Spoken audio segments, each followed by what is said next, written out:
Hello, everyone. Nice to be here. My name is Toby or Imitatia. Some of you might know me as the guy who pops up in the Discord general chat once a week to provide you some stats over the last few weeks of DBDL. And I'm really happy to be here. And I think we have some fun matches in store for today. Absolutely. Big shout out there for gathering all the statistics.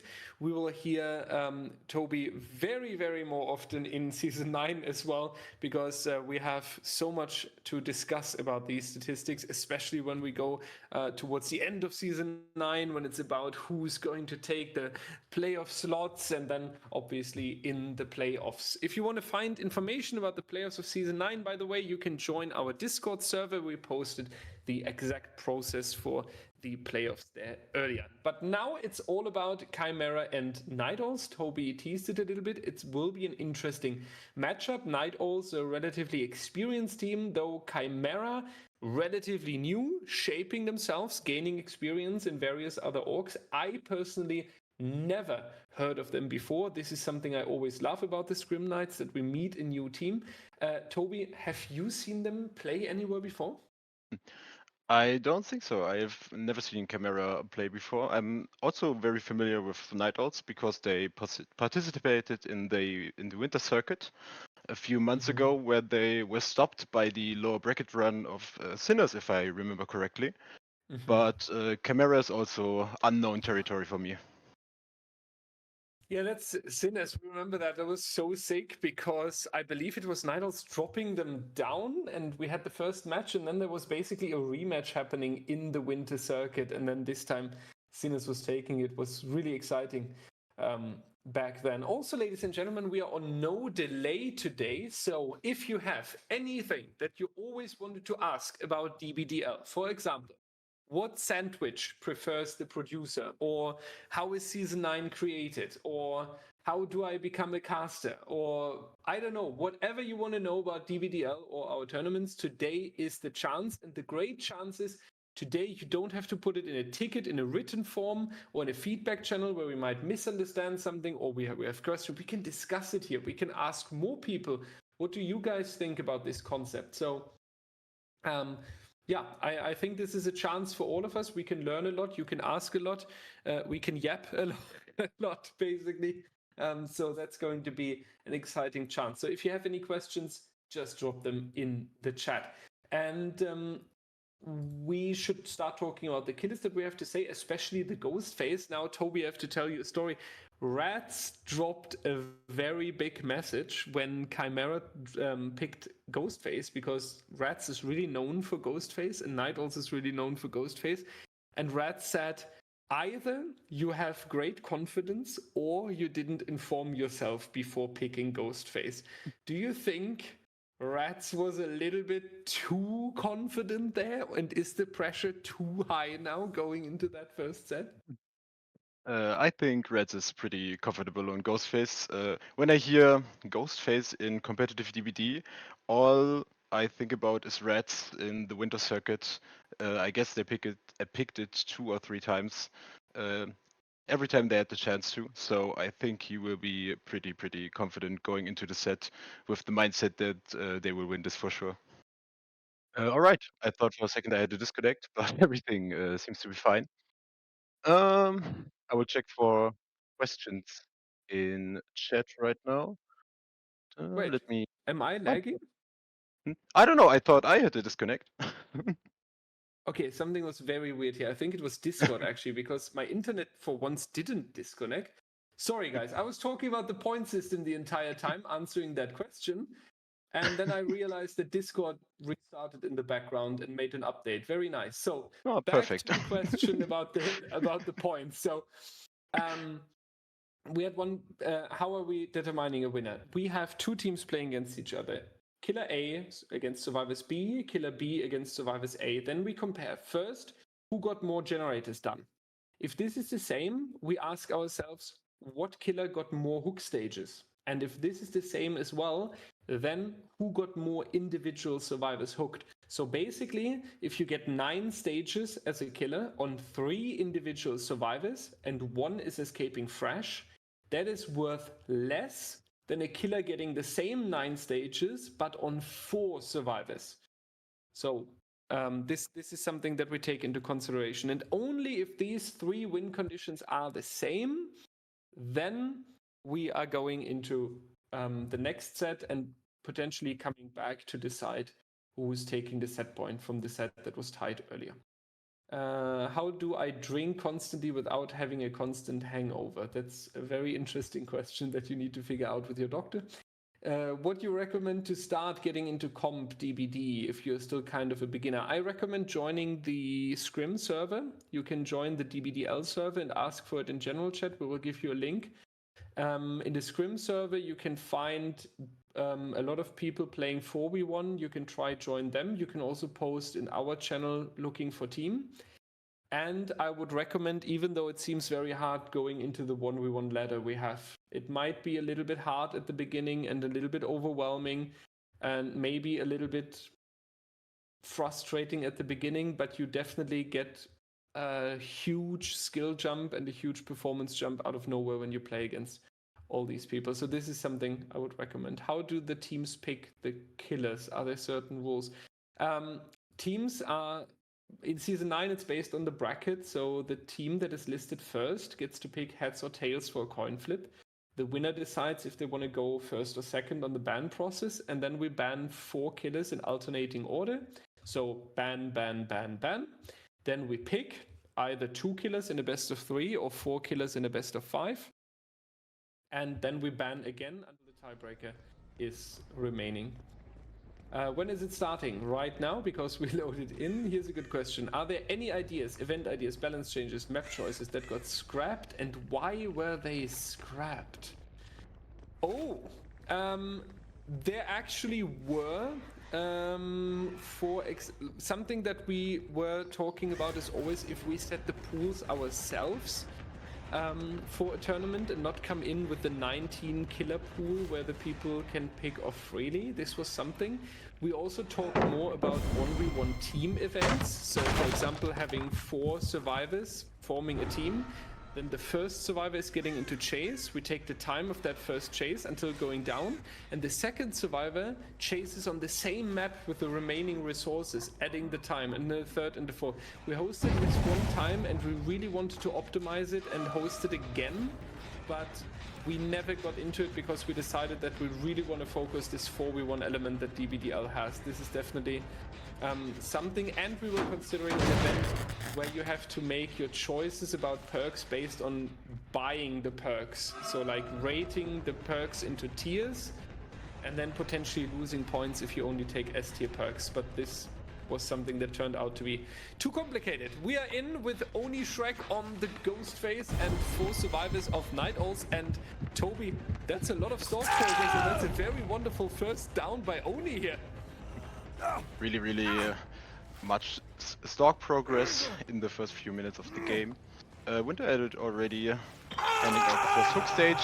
Draxi and Reds already nearly fully stocked, so they have to be really careful. Onishrek hovering around, seeing whether he can find someone near the hook for immediate unhook, but I guess the other survivors are working on gens right now, and we will see how fast Onishrek can find a follow-up maybe. Oh. Immediately finds Reds, but does not decide to chase him yet. Instead, uses the pop, goes to Weasel on the gen. Next to him, Winter Edit getting unhooked in the meantime. And now we have the exposed status of Reds, but again decides not to chase him for now. And is leaving the area and searching for another survivor. Yeah, really love this energy Oni Shrek is bringing on the table here. We had a little bit of trouble loading into the lobby because his internet crashed twice, I believe. Now, thank God, it is stable, but this is setting a tone. You're coming into the Scrim Night and you're saying we would like to prove ourselves as a team here, and you're playing against an experienced team like Night Owls, and especially on the Ghost phase, as Red said at the beginning, Night Owls is known for their strategy as and against the Ghost phase here, and so far this is looking so confident. We do see a little bit of looping here by Winter Edit, but since he was on the shorter side, wonderfully zoned by Oni Shrek, that's going to be an easy injury right here. We have Draxi and Rats that need to be still a little bit careful because of their fully stalked progress. Sloppy Butcher will do some work onto Winter Edit as well. So Rolo really the only survivor right now who can spread pressure into the generator somewhat freely, but even he is already stalked to 3/4. So Night Owls on edge, and I think they should better play this very careful from now on. I do think they're doing a pretty good job right now, spreading out on the map. They are dragging Onishrek from one side to the other without giving him too much. Yeah, he's getting a little bit of stock progress, but so far only resulted in 1 down. And they already completed 1 gen, and they are pulling him from one part of the map to another one. Let's see whether they can be more efficient in the next few minutes, but I don't think the start is that bad for Night Owls.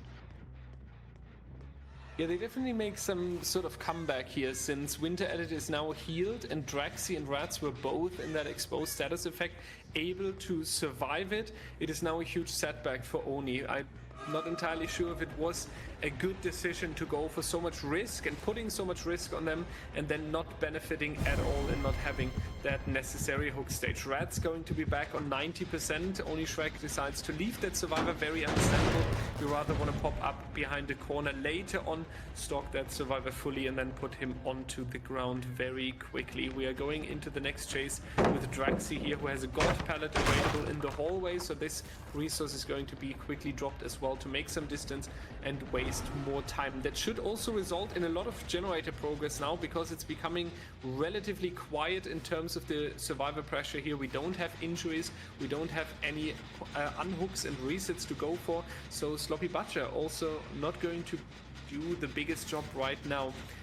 Toby, looking at the perks down there, Sloppy and Pop together with the Eruption, the build is around constantly hooking survivors and constantly having a chain of them being hooked and in the need of unhooking. So far we don't have that. I think we should rather down Rats in the next 30 seconds here. Or Rolo. Yeah. Yeah, absolutely. Both of them are exposed, but as you said, there is basically zero value out of Sloppy Butcher and Pop Goes to Weasel right now, because Onishrek is not hooking anyone. Night Owls are doing a really good job of dragging him around the map. Now Rolo will go down behind this pallet. Eruption is triggered, but so far they really did a good job of delaying his perk values as long as possible. And I don't think Oni can recover that quickly from that. He really needs to snowball from here to get control back into the game, as the 3rd gen is popping right now. We have a lot of progress on this gen right here, and Night Owls did not even 3-gen themselves. They did play this really carefully. Even the immediate unhook, I think this is looking pretty good for them right now.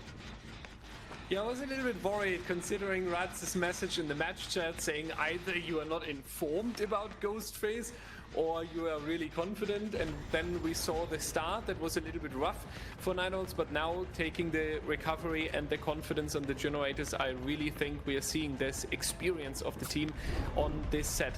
Unfortunate there, the swing is coming out to be very small, not holding M1 properly there. That's very unfortunate. That could have been a down onto Winter Edit, who's now going to be on a longer run here. Not entirely sure if there is a survivor around to take a body block, but it seems like Onishrek rather prioritizing the generators here and making sure that the survivors are not having free access to them. Therefore, we are rotating now towards here. Rats being on 99.9.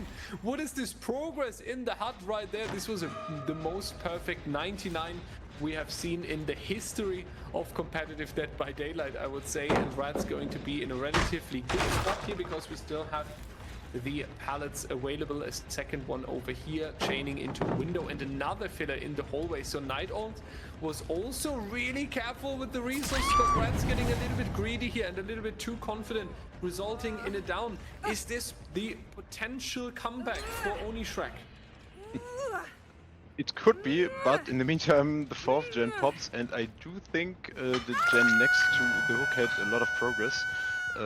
Maybe he can pop it in time, but I'm not sure whether he can quickly recover from this. He's now in chase with Winter Edit, stalking me a little bit, deciding to go back to the middle of the map. and patrolling his gens. And Night Owls have all the time in the world to solve this 3-gen. It's not even a 3-gen. 1-gen is really, really far in the back. And Onishrek has a lot of distance to cover to patrol all of these gens. Night Owls are doing a really, really good job of dragging him around right now. Only 3 hook stages so far. And you do see they are really, really well prepared on this map and must have played this for like 1,000 times, I feel. Mm-hmm. Yeah, they are scrimming this constantly. I remember back in the days I played with Rats myself on Team Golden Wolves, and Ghostface was one of Rats' most favorite maps and killer sets, and this was always to my disadvantage because I really despise Larry's and I do despise the Ghostface as well. So I'm glad he found a squad now where he can enjoy Ghostface and Larry's here. I see in the chat that Sinister Fox says that he has recently seen Chimera already and they were doing well, and so far I think we can sign that the killer here came in with quite some confidence. Obviously then he lost a little bit the pressure on the survivors, but still we are on 4 stages. The potential is still there, and I think we see some good decision making here coming out as well. Are body blocks to prevent hooks banned or just an ineffective tactic? Depends a little bit. You can go for body blocking with the survivor team when you really need this unhook and really want to keep the survivor in the game. For example, especially against the S tier killers, this is really important to waste as much time as you can, but it comes with a very high risk. So a lot of teams are not taking it because then they say, before we are going for a risky play, we rather bump the 10-20% into the generator. So that's going to be the consideration for the teams right there, and Wraith is trying to jump into the locker here. That's not going to work out. Now we have Rolo and Wraith onto the floor here. Big slug party happening. We talked about pressure being needed. I love what Onishrek is putting on the table right now. There's the 5th gen popping. I'm not really sure what Red was trying to do there. Rolo was already laying there. I think he wanted to go for a save, but played this way too aggressive, so he gets downed in the end, and Rolo had no time to be picked up. And so we see potential 2 more stages. And yeah, let's see whether Winter Edit and Draxi can power up the gates in time and save Rolo, or if they decide to just take the outs. Knowing Night Owls, they are usually not pulling. Okay, never mind. Thank you, Night Owls, for going against what I'm predicting, but here it is understandable, I guess, except they don't have the exit gate ready, and they actually did not have the necessary time to go for that Rolo here on this pallet. Just worth 1 more hook stage, though, so Onishrek could go for another survivor here, but now he's locked into this chase and needs to be worried about the exit gates potentially coming out soon. So taking 1 more hook stage is really the play here. I believe 7 stages wouldn't be the worst result, and your survivor team could definitely work with that. He's trying to cut off Rolo, though, risking that Rolo is just making a turn back to the other exit gate, trying to open it in the meanwhile. Not entirely sure if that was the play right here, but he does spot the reset and reduce bad Winter Edit as well, and that could be a quick stalk onto this survivor. Then we would get Ace onto the floor, which is worth more hook stages than just that. 2 in fact, so we would bump it to 8 hook stages. Can we get the Ace here? Obviously Rolo will go for the down here, trying to make sure that Winter Edit can leave the trial to save that additional hook stage, and that looks like enough distance, especially with Draxi coming in to save as well. 7 stages on Larry's Memorial Institute as the opening trial. Definitely a good game by Onishrek, and a very confident and good trial by our survivor team as well. Yeah, totally agreed. I think Onishrek can really be happy with this result. 7 stages against Night Owls on a Ghostface set is really, really good. Let's see whether his survivor team can work with that and even top that.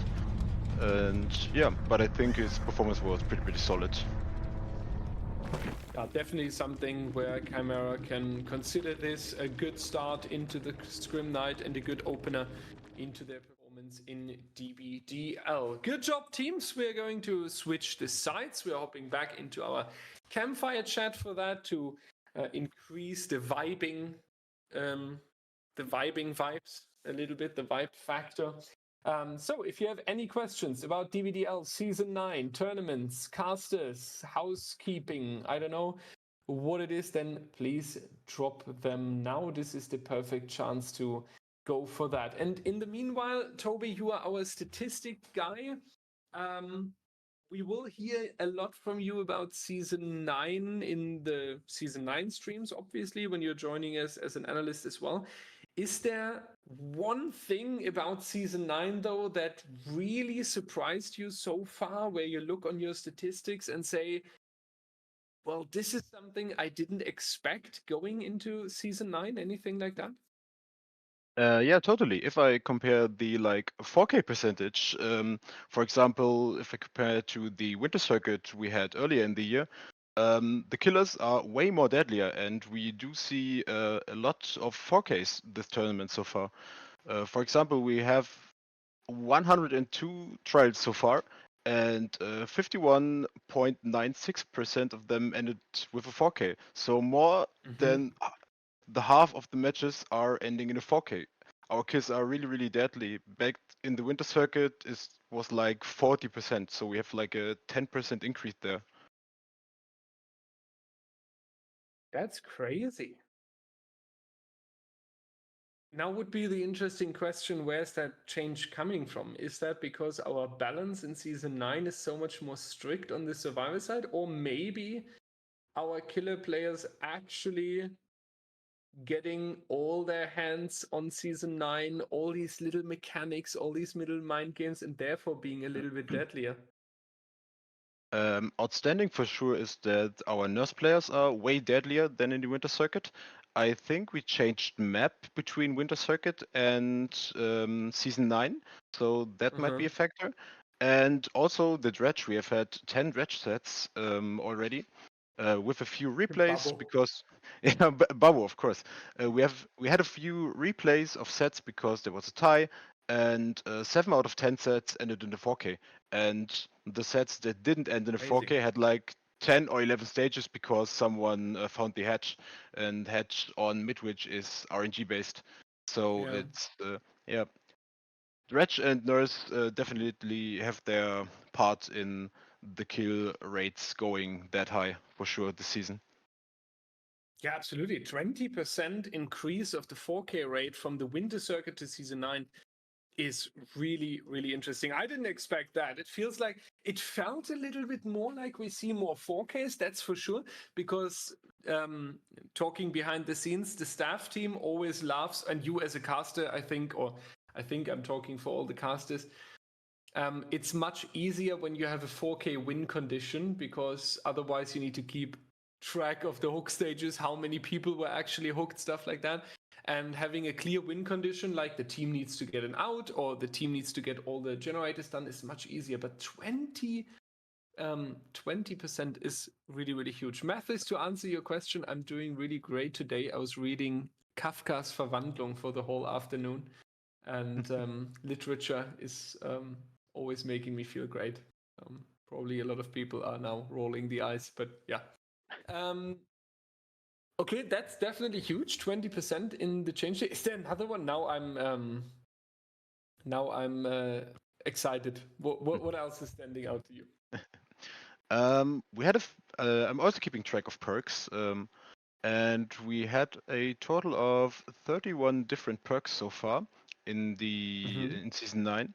Let me quickly switch here.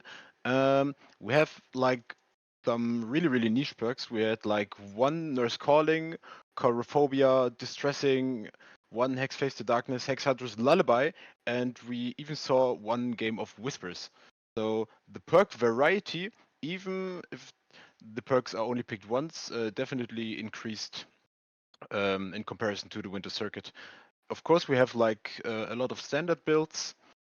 I can dig up the stat in a second. Yeah, we had like 67 unique killer builds so far, and the most played build only got like played 6 or 7 times, if I remember correctly. But we have a lot of niche perks we didn't have back in winter circuit. That's very interesting, because that kind of shape, like very often we hear that there's a very stale meta in competitive Dead by Daylight. And considering that you now say we had quite some niche perks and that the agreement on one specific perk build seems to only appear like 6 or 7 times, so Killer's still obviously pulling around a lot of perks like Pop, you will see very often an option, but that 1 or 2 perks are always a little bit different depending on the style also shows us that you can really give a perk build and a strategy your individual touch by choosing the one or the other. Great. Thank you so much for this little insight here during the break. We are witnessing Rats from Team Night Owls on the Ghost phase, and that's going to be a very person in chase early on. Angel 1v1, Keck W, Set Survivor and Dub Trouble are going to be the roster for Chimera here, and Rats is getting a little bit stuck there in the door frame, at least it looked like that, but he pulls an ultimate mind game all around, but it's very person is staying the stronger player right here, winning that mind game and taking a very important first chase into the game. Red's also only swapping out Corrupt Intervention for Brutal Strength, otherwise the build is identical, so let's see whether he can work with that. Very Person is doing a really good job of being chased by Rats. He bought a lot of time for his team already, but now seems the time he will go down. So we have our first down into the game.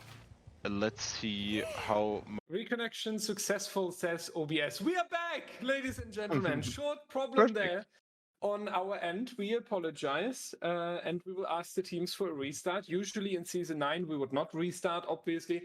We would let them play it out and then just tell you the result, because this is not on the shoulders of the team. Now we have a scrim night, so... if Rats got 50 downs in the meanwhile and will now be angry, then he can 1v1 me later.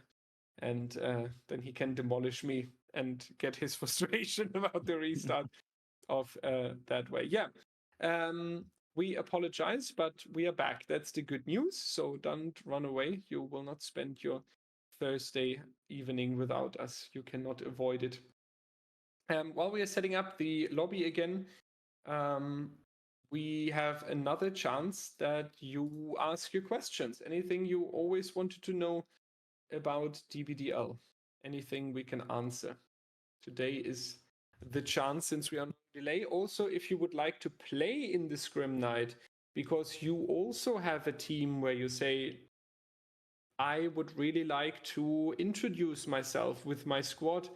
I think we are interesting because we are playing in other organizations already, and we are professional and we are reliable.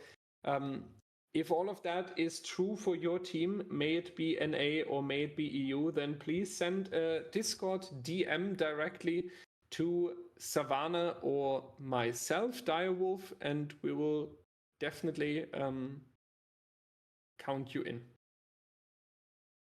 Annalixis, book recommendations. Are you German by any chance? Because then I have a lot. Otherwise, the chat will need to give you some advices. Though, if you ever want to read an absolute diamond, and there is an English translation out there, you should read Lessing's Emilia Galotti, an absolute classic diamond of literature. Kind of hard to read because it's from 1780, but there's an English translation out there. So Emilia Galotti by Lessing, definitely big. Corpus Delicti is big. The Method, called in English. It's about a state turning into a dictatorship because they consider health the most important thing. Why does every team have a super edgy logo? Well, that is a good question. I would like to know that as well, because this is something I think you have to. You need an edgy logo to join competitive DBD. My internet was gone for a while. Can anyone in chat tell me if I missed anything? We also lost internet in the last 10 minutes, so maybe it was a wider problem. And not just our producer, not entirely sure. Big shout out though for Chimera and Night Owls for restarting this. So we are going into the next trial as quick as we can here. What are we seeing today? Sorry, not a regular here. We are seeing a friendly match, not a tournament, a friendly match between Chimera and Night Owls playing a best of 5, and they will play all 5 sets regardless of a winner being determined early. So we're just discussing a little bit. We are seeing some great plays. We are collecting feedback about Season 9. Yeah. That's what we do today. Dub Trouble says, I'm sorry for your rats. It was a good game. Yeah. Our producer sabotaged rats. Happens.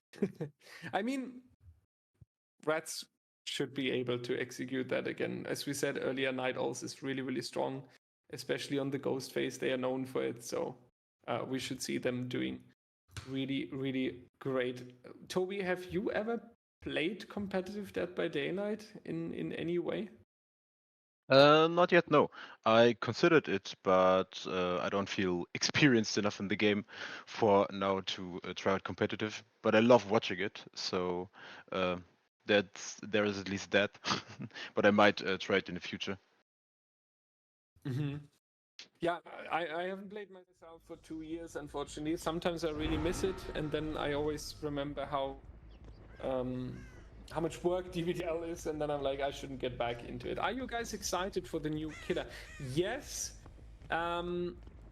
because I do believe it has a lot of potential, though for comp it will be really difficult because there's this huge RNG element related to the killer, so we might not even see him in the very serious setting. Definitely not in the season, I would say, without... obviously, the last decision is there on laser and the rule committee, but I think they will have a big problem with this RNG factor. That's also why, for example, we never see pick in any tournaments, except maybe for the Halloween event to make it a little bit fun in the early rounds. But yeah, this is definitely a problem for the competitive DBD. A problem I have in general, Toby, maybe you can tell me if you agree or disagree. A problem I have in general with recent killer designs is the fact that we don't have straightforward killers anymore. For example, Huntress, you have hatchets, loading, reloading, throwing, that's the killer. Great mechanic, interesting to play. Plague, infection, builds up, you're broken, pool, that's how it works.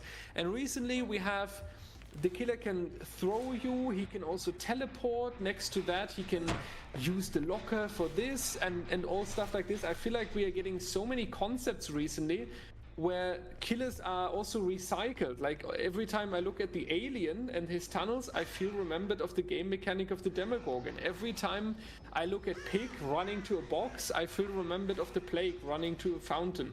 How do you see this?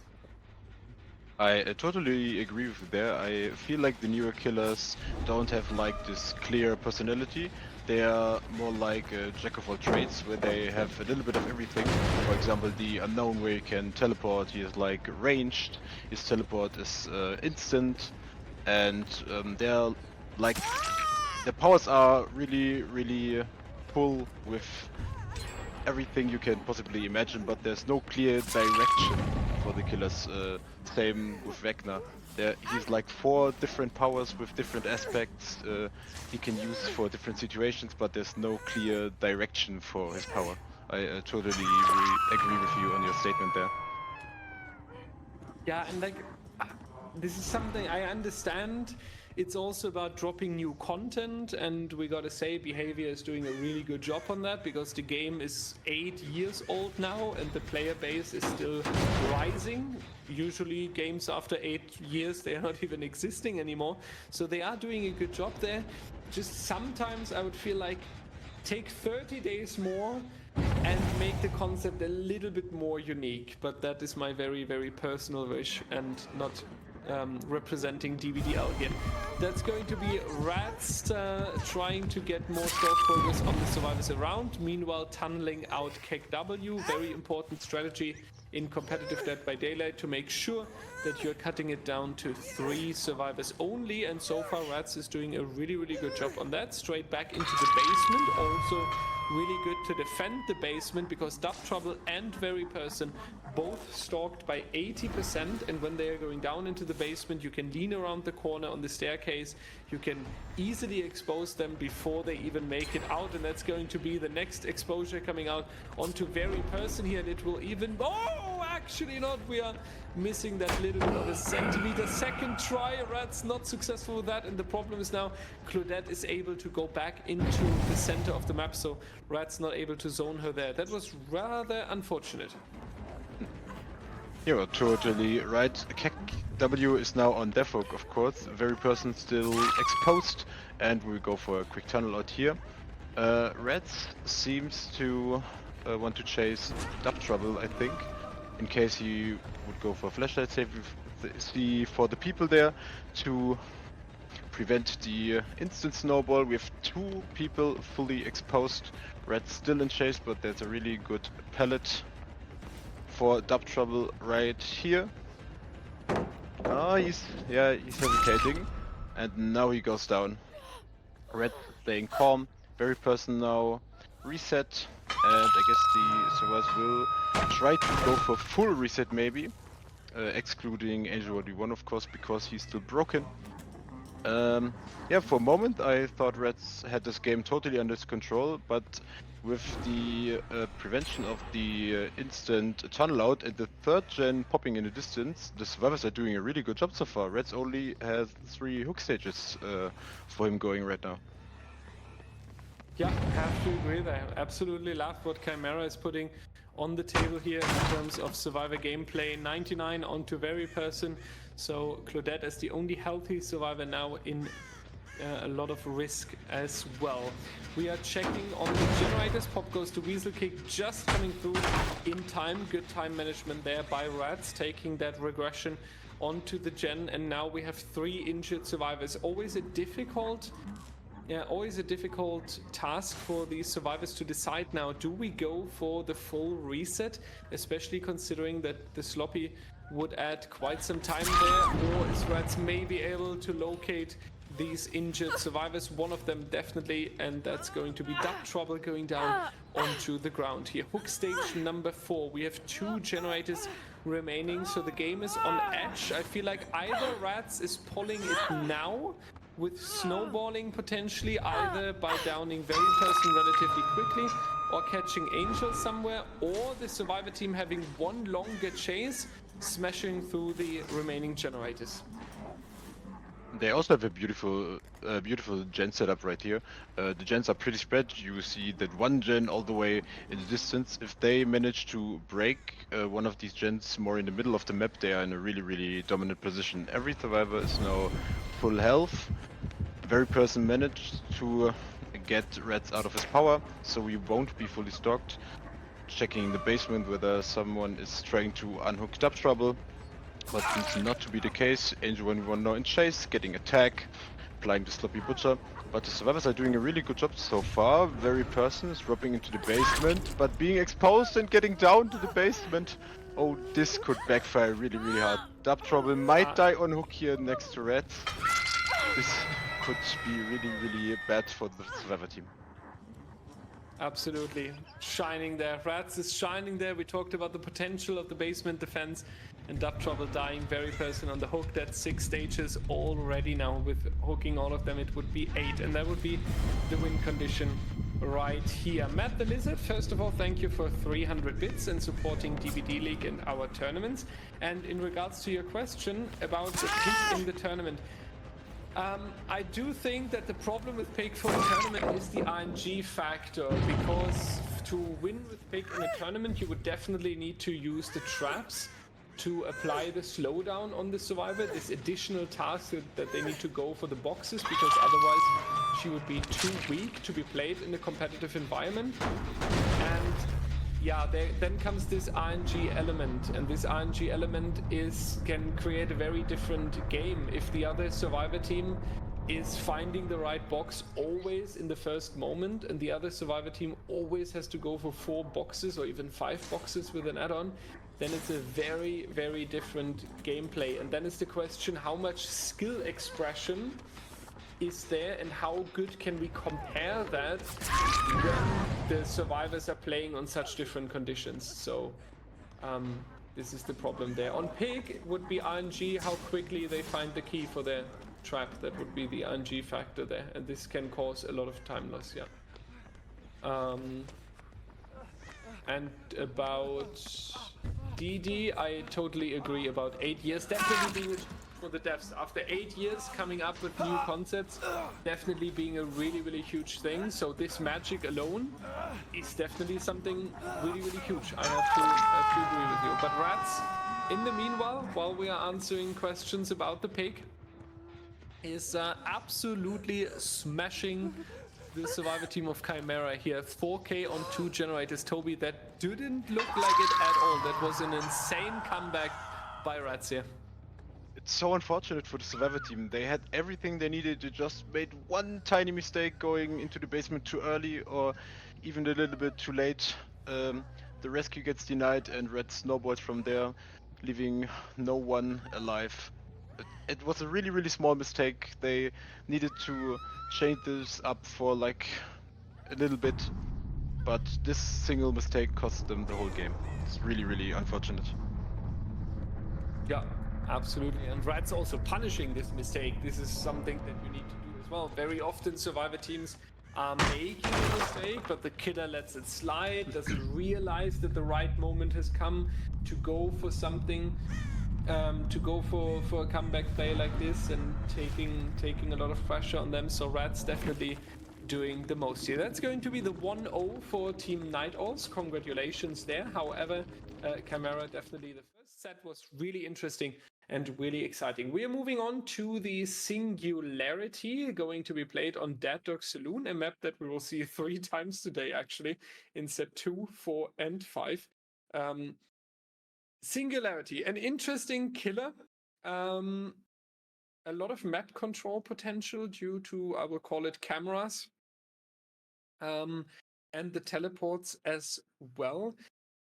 Toby, talking about Singularity here and what we have just seen, it is quite a different mechanical approach, right? Like Ghostface being more this M1 orientated killer and Singularity more about pressuring the survivors, quickly teleporting onto the survivors out of nowhere. You have less setup and preparation time for the survivor side as well before going in a potential chase.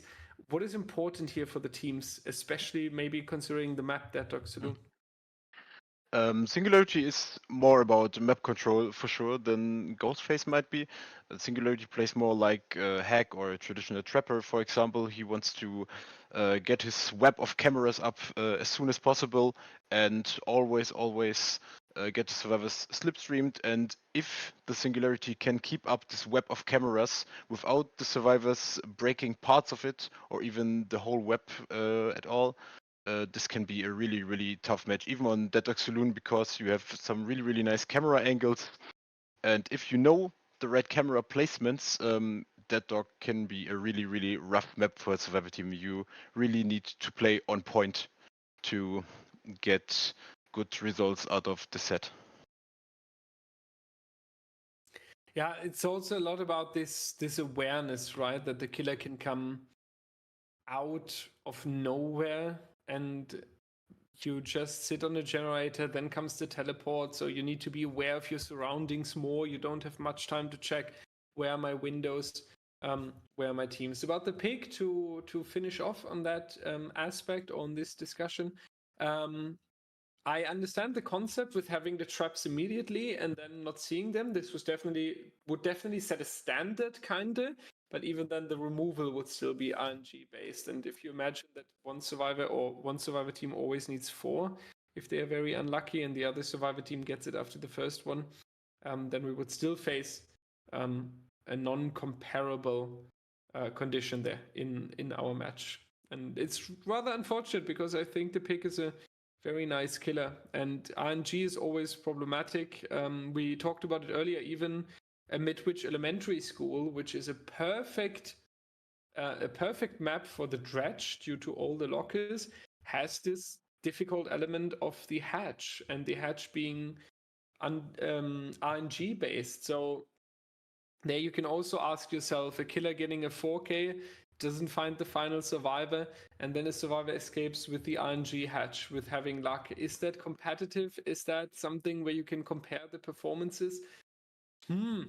Some say, yeah, it's only about the hatch, you can slug around that. Some already say, nay, this is too much RNG, and therefore the competitive integrity is in danger. Yeah, this is basically what we have to work around this. We're seeing the dangerous survivors of Chimera coming into the lobby. Dub Trouble, KW, Angel 1v1, and Very Person, I would assume, based on the other one. Winter Edit, though, on the killer. Toby, what build do you expect? You're the statistic expert when it comes to builds. You know Night Owls a little bit. What do you expect Winter Edit to cook here? Let me quickly check on my perk statistic page. The last time we have seen Singularity in DBDL Season 9, we have seen a total of 8 matches so far. Corrupt Intervention is a perk everyone likes to use in like 50% of the games, but also Call of Brian is rising in popularity on Singularity. Call of Brian is a perk that got popular in the last few months. Also like Hex Crowd Control. We're seeing some resurgence, and I do expect like some basic corrupt Call of Brian eruption build maybe. Nothing too special, and of course Pop Goes to Weasel. It's like the go-to perk for the Singularity. I would be really surprised if we don't see a pop there. That was an answer. This is the difference. See, when you have such an analytical person here coming in with so much data, usually you're like, what are you expecting Winter Edit to run? Yeah, I would say this and this. And here we have it with percentages. We have it with analyzing Season 9, what is gaining popularity. We heard Call of Brian will be interesting. If will be interesting to see if we will actually see Call of Brian being brought by Winter Edit. So we are ready to load into the game. Dub Trouble is the remaining survivor that needs to press ready here. But he's waiting for his answer if the Scrim Night is being posted on YouTube. Yeah, Dub, we can talk about that after the game. I'm new to the competitive side of DBD. First of all, welcome. Had no idea there was a league for it. Yes, there is, and we are celebrating 6th anniversary on 23rd of June already. We have grown up quite a lot.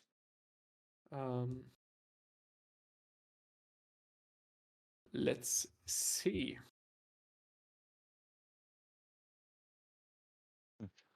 Also took at the look at the stats again. I forgot about Sloppy Butcher. Sloppy Butcher is also a go-to perk for the Singularity. I think only I need to check later again. Only one player did decide not to bring Sloppy Butcher into the game. Mm-hmm. Oh yeah, there we see it. Like a good mix of Corrupt Intervention, Pop Goes to Weasel, Eruption, and Sloppy Butcher.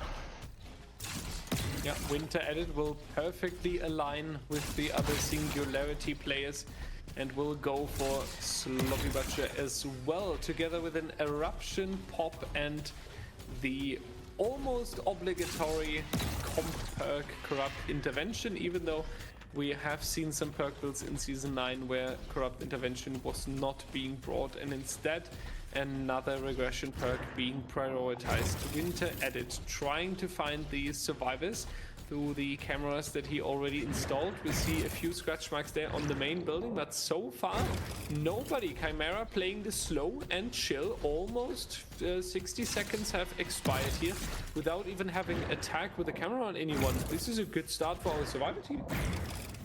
Yeah, they're doing a pretty good job at hiding. The main generator is blocked though. We have a pretty nice corrupt spread. We have more like the water tower side that is more open. The gen right behind Winter Edit on the main street is not blocked, but it looks like the survivors are waiting out the corrupt and will then begin to spread around the map. Now we have a slipstream onto KW. Oh, he got rid of it in the last second and is now trying to run the main building. Oh, we have a tag right there, vaulting the window. Winter Edit following him. And now is the time the survivors should rotate to the other side of the map to begin pressuring those generators. The Deadlock Saloon main building is a really strong one. Winter Edit did not decide to break the door yet, now he does. Takes a look at his cameras and does spot someone in the middle of the map, but decided to give up the chase with KW for now. Yeah, KW there looked a little bit shocked when the chase started, was not expecting Winter Edit to come from the downstairs area there and immediately going for that. Winter Edit seems to be sure that there's a survivor back here, and that's actually KW again, the injured survivor. So a lot of potential here to go for an early hook stage. We are not seeing the teleport yet, but it comes out eventually, going into the quick teleport at the back of Nia here, and that's going to be a very nice first down into the game. It has costed quite some time though, so I'm very sure that we will see some punishment in terms of completed generator. One for sure. There should be a second one, I feel like. There should definitely be a second one with the amount of time passed, but if you consider that the survivors might have stealthed out the corrupt and only started rotating in when KW got in chase, never mind, there's the second generator. I didn't say anything. Winter Edit is now back into his cameras looking for anyone rotating in. So far not lucky finding anyone, but he does spot someone on top of main building. He's covering the hook for now, doesn't want a quick unhook for now.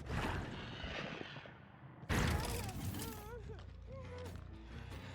was thinking that if he considers going all the way into main with that teleport, but he seems to take it chill for now, rather staying around the hook here and trying to go for the tunnel out. KW needs to go for a good run here. We need some time being taken from Winter Edit in the mid game to give the team time to go for the generators. We do have a difficult palette to play around here, therefore just holding W to a little bit of a stronger tile. Survivor already lurking around with the flashlight, I believe, and a lot of chaos here in front of the main building. The entire Survivor team is around to help a little bit. Felix is coming from the main building there as well. At the end it wasn't enough. Winter Edit will be able to go for the down here, and now I'm a little bit worried though, seeing how many survivors were around to either help, potentially take a body block or assist our tunnel survivor. That means that a lot of survivors were not working on the generators right now. Yeah, exactly. We saw 3 survivors basically in chase, with Felix standing at the bottom of the main building. Only very person did progress a gen in the meantime, so every gen besides the one at the top of main should be at roughly 0% right now. So it would definitely be interesting whether the survivors can recover from this before they drop into a 3v1 possibly. KW already on death hook, is being proxy camped by Winter Edit, who is standing on top of the main building ready to drop down in case the unhook happens, but it doesn't look like the survivors can get there in time, only with coordinated play. Never mind Dub Trouble and Angel 1 moving in together. They do get the unhook on KW in the last second, but now we have 3 survivors injured, 1 slipstreamed, and KW on death hook again. No big gen progress. Oh, KW drops the pallet on the wrong side. Alright. This chase could have been prolonged for like at least 30 seconds if we play around Shack and Shack pallet, but now we have like the 3v1 I just talked about, and this could backfire really hard, this pallet drop. Yeah, this was really unfortunate, this pallet drop that we've seen there, and Angel 1v1 will unfortunately find himself in the next phase almost immediately after the sacrifice. Does manage to get away though with the balanced landing. So Dub Trouble now, the injured survivor here, potentially going to face a reset with the rest of the team to make sure that there's not too much risk being taken here. A little bit more of map control for Winter added. He's trying to take a good overview. We are seeing Dub Trouble getting healed here by Very Person, so the team is making sure that some cameras are being removed, that the injuries are being denied, so really good setup again by Chimera here. However, 2 generators against the Singularity in a 3v1 is also quite a challenge, so I do stick to my what I said earlier. We do need a longer chase in the mid game here. Either Angel 1v1 on the main building or Dub Trouble or Very Person in the houses section where they're currently located. But one of these upcoming chases needs to be a little bit longer to give the team time to come back to the generators and put some pressure in. The setup of Winter Edit is also really good for this kind of situation. He has a camera in front of the main building, and around this camera he can basically patrol all 3 generators that are next to this camera. We have one gen a bit further away, but basically he can stay in this area for as long as he wants, checking with his cameras whether survivors are on it. And if you can get a hook inside this region, this game is pretty much done.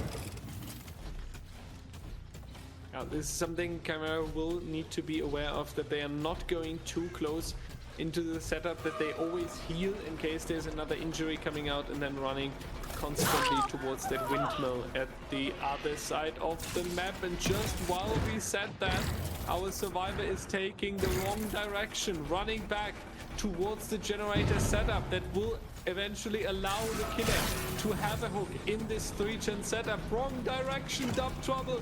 You need to go towards the windmill into the corner of the map so your generators are not in danger. Now it's going to be rough here. We have 2 generators that we want to defend right next to these 2 generators on main, and here next to the house we have the hook stage now. So Winter added with a jackpot hook stage. He will really be happy about that, and he will be able to defend a lot. 4th generator being completed in the distance though, but as you mentioned, Toby, hook stage inside of the 3-gen. Winter added setting up for an easier game here. Definitely, it will be really hard for the survivor team to get Dub Trouble out of this place, because the hook is right in front of every generator. Never mind, they managed to get him out of there, but if Winter Edit plays this correctly, he can just zone them, drain the resources around this area, and just continue hooking Dub Trouble or even Very Person again and again. And if he can deny Angel the main building gen, he's in a really good spot. But Angel is not working on the gen. All survivors are basically in chase, trying to cover for each other. And it does look like Dub Trouble will go down here, because there is no pallet behind this building. Winter Edit is playing really carefully. Very Person is there for a body block. But, as I already said, there is basically no gen progress right now. Yeah, it's really rough for our survivor team. Good that they get this done here. Important to get a little bit of additional time and additional distance there. The vault coming out though, that's not going to be enough to reach anything. You can hop into the locker, but that's going to be okay for Winter Edit, because he has the necessary pressure and he has enough time to go for a grab from the locker here. Hook stage number 5 coming in. Our survivor team definitely not in the worst position, but they need to make sure that they get this efficiency in. Not entirely sure if Angels 1v1 and Very Person actually have the time to go for the full reset here, and it seems like they are deciding the same. Angel already on that main building there, progressing the main generator a little bit. Next chase will be relatively important. It needs to be in the right location towards the gallows area, far away from the current generators, and we do need a quick rotation of the other survivors to make sure that this generator is being progressed. However, good news, you can only pick this gen 3 more times before it is going to be blocked for the killer. Yeah, exactly. Hi. The main building gen had more progress than I thought, actually. And I was wondering whether it was a good idea from Winter Edit to hook Dub Trouble this far away from his regen, but he managed to get into a chase with Angel and stop him from completing the gen in the end. Very person there with a body block. Dub Trouble, the only survivor that is healthy right now. But I think no one is working on the gen at main building.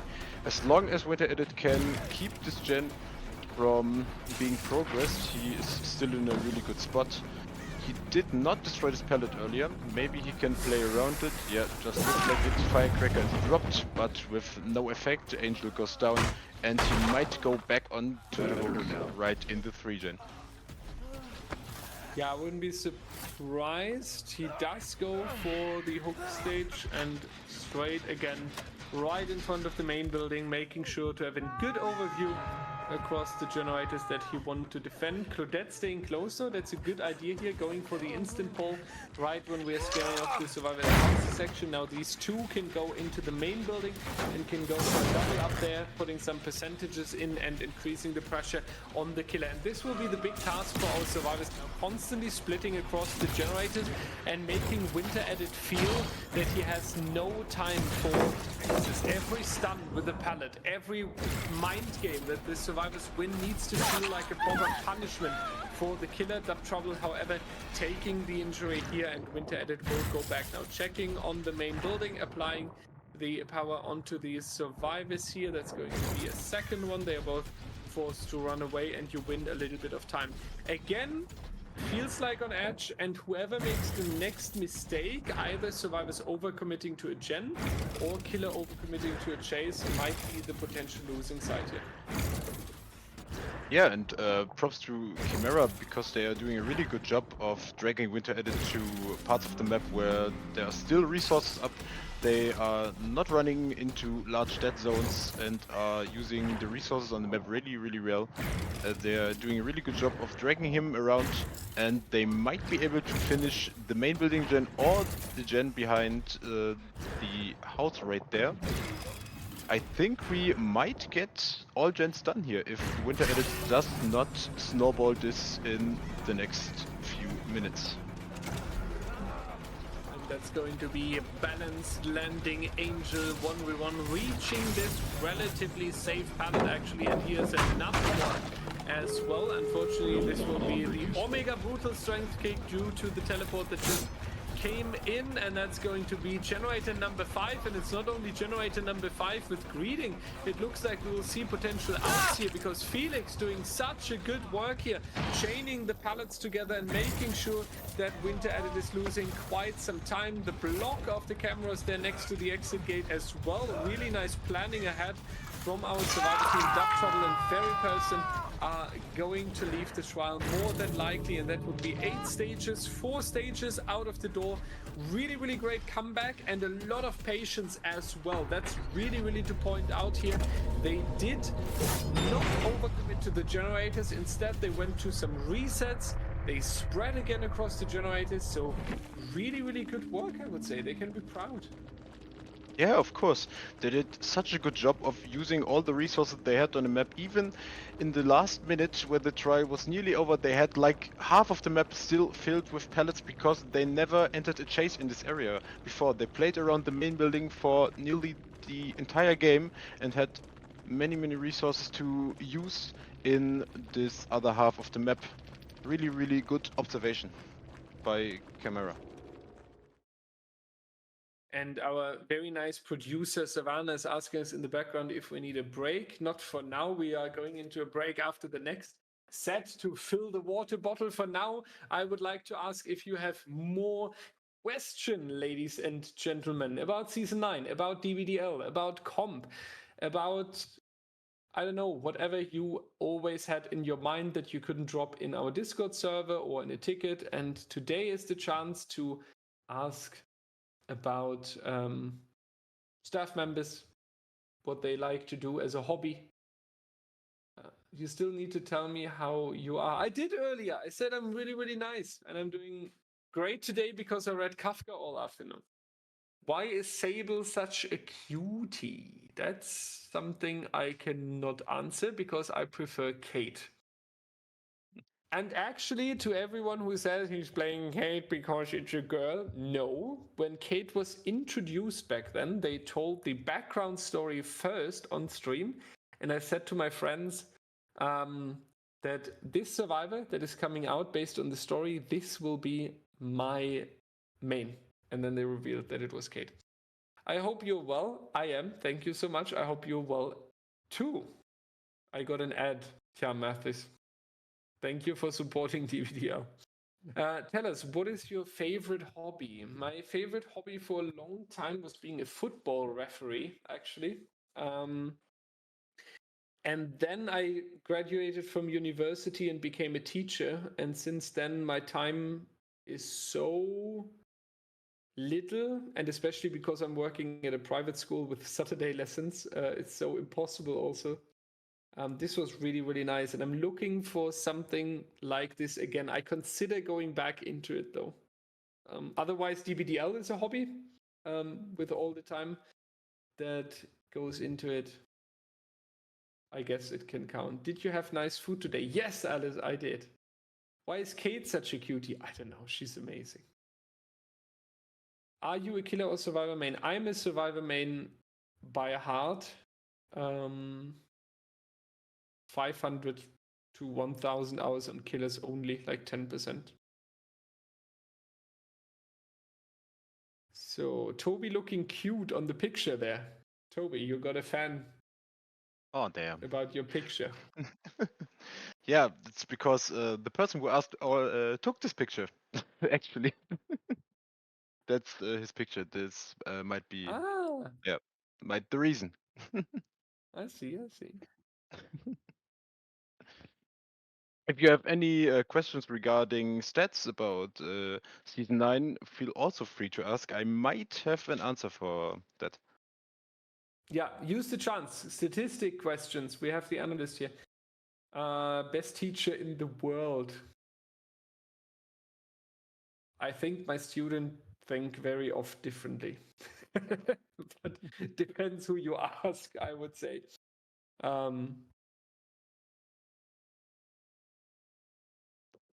Question for everyone. What is your favorite DBDLeague moment? Yeah, that's something I would love to hear from people as well. I will think about mine.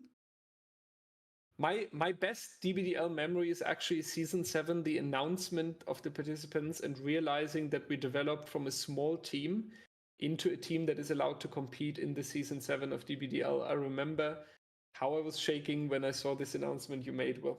This was actually a very intense moment. Is anyone in your class playing Comp DBD? Not that I'm aware of.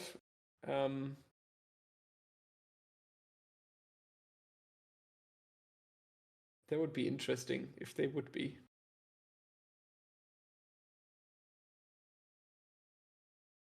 I can tell you about my favorite DBDLeague moment. I clearly remember one of the first streams I watched, Laser playing Blight back then, and 4K on 5 gens remaining. And this was like really surreal for me watching this, and I was like, damn, this guy must be crazy good. Laser, yeah. Laser made a huge growth over the years. Laser came out of nowhere and said, like, I'm interested in competitive DBD. I think that was 2019 or 2020. We were looking for killers, and Laser actually tried out for our team. And he was really strong in the tryout already. And we were worried and said, like, and we agreed at the end with him that there are stronger teams that make it, give him a little bit more, I would say, for his development. But I remember Laser there, and then he made an absolute journey in terms of skill and development. Yeah. Darker is in my politics class, that would be fun. All right. Let's see what Dub Trouble is having for us. In the previous trial, we saw 8 stages on 3 individual survivors. So if we get 3 kills, that would be 9 stages. That would be enough right here. So 3k is the win condition for Dub Trouble. Alternatively, any 8 stages on 4 different survivors. And we are all ready in the first chase here with Rans himself, the team captain of Night Owls, so far looking very, very strong. Dub is breaking the pallet here, trying to go for a teleport onto Rats, but Rats staying the winner for now. Reds is really playing on the edge today. He was just chilling there, printing the EMP while he watched the camera. He's really, really confident playing today, I think. We do have a little switch up in the build. We do see Hex No One Escapes Death on Dub Trouble. Let's see whether he can put it to good use in the end game. This might increase his stages if he plays it correctly.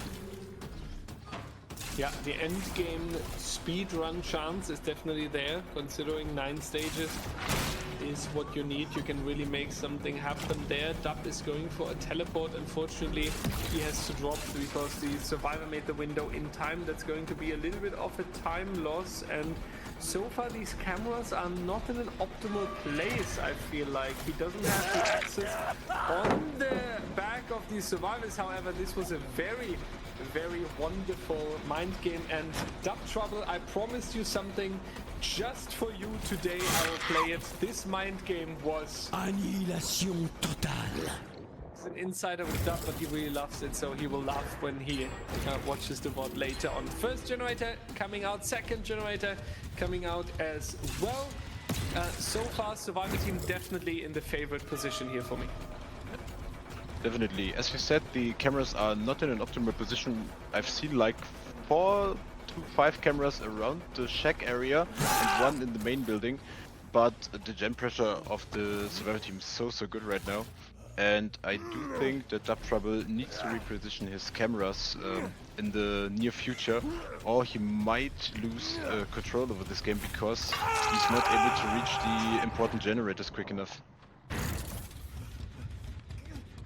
And this is the big worry we have, right? Not being quick enough with either the hook stages to establish the pressure, and we would need that because the perk build of the killer with Pop Goes the Weasel and Sloppy is built around pressure across the Survivor Team, is built around getting hook stages, and is meant to put them in a difficult spot here. So we would need some additional hook stages. 1 is definitely not enough so far. Teleport onto Rolo here. Is that going to be a quick down with this zoning? Definitely going to happen. Really well played by Dub Trouble here. That's going to be now the second hook stage coming in very soon. The other survivors, however, especially with 2 healthy survivors, will be able to smash the generators. One of them is going for the reset here. That means that Rats is currently working on the gens, and he does get the gen right next to the killer. That's rather frustrating.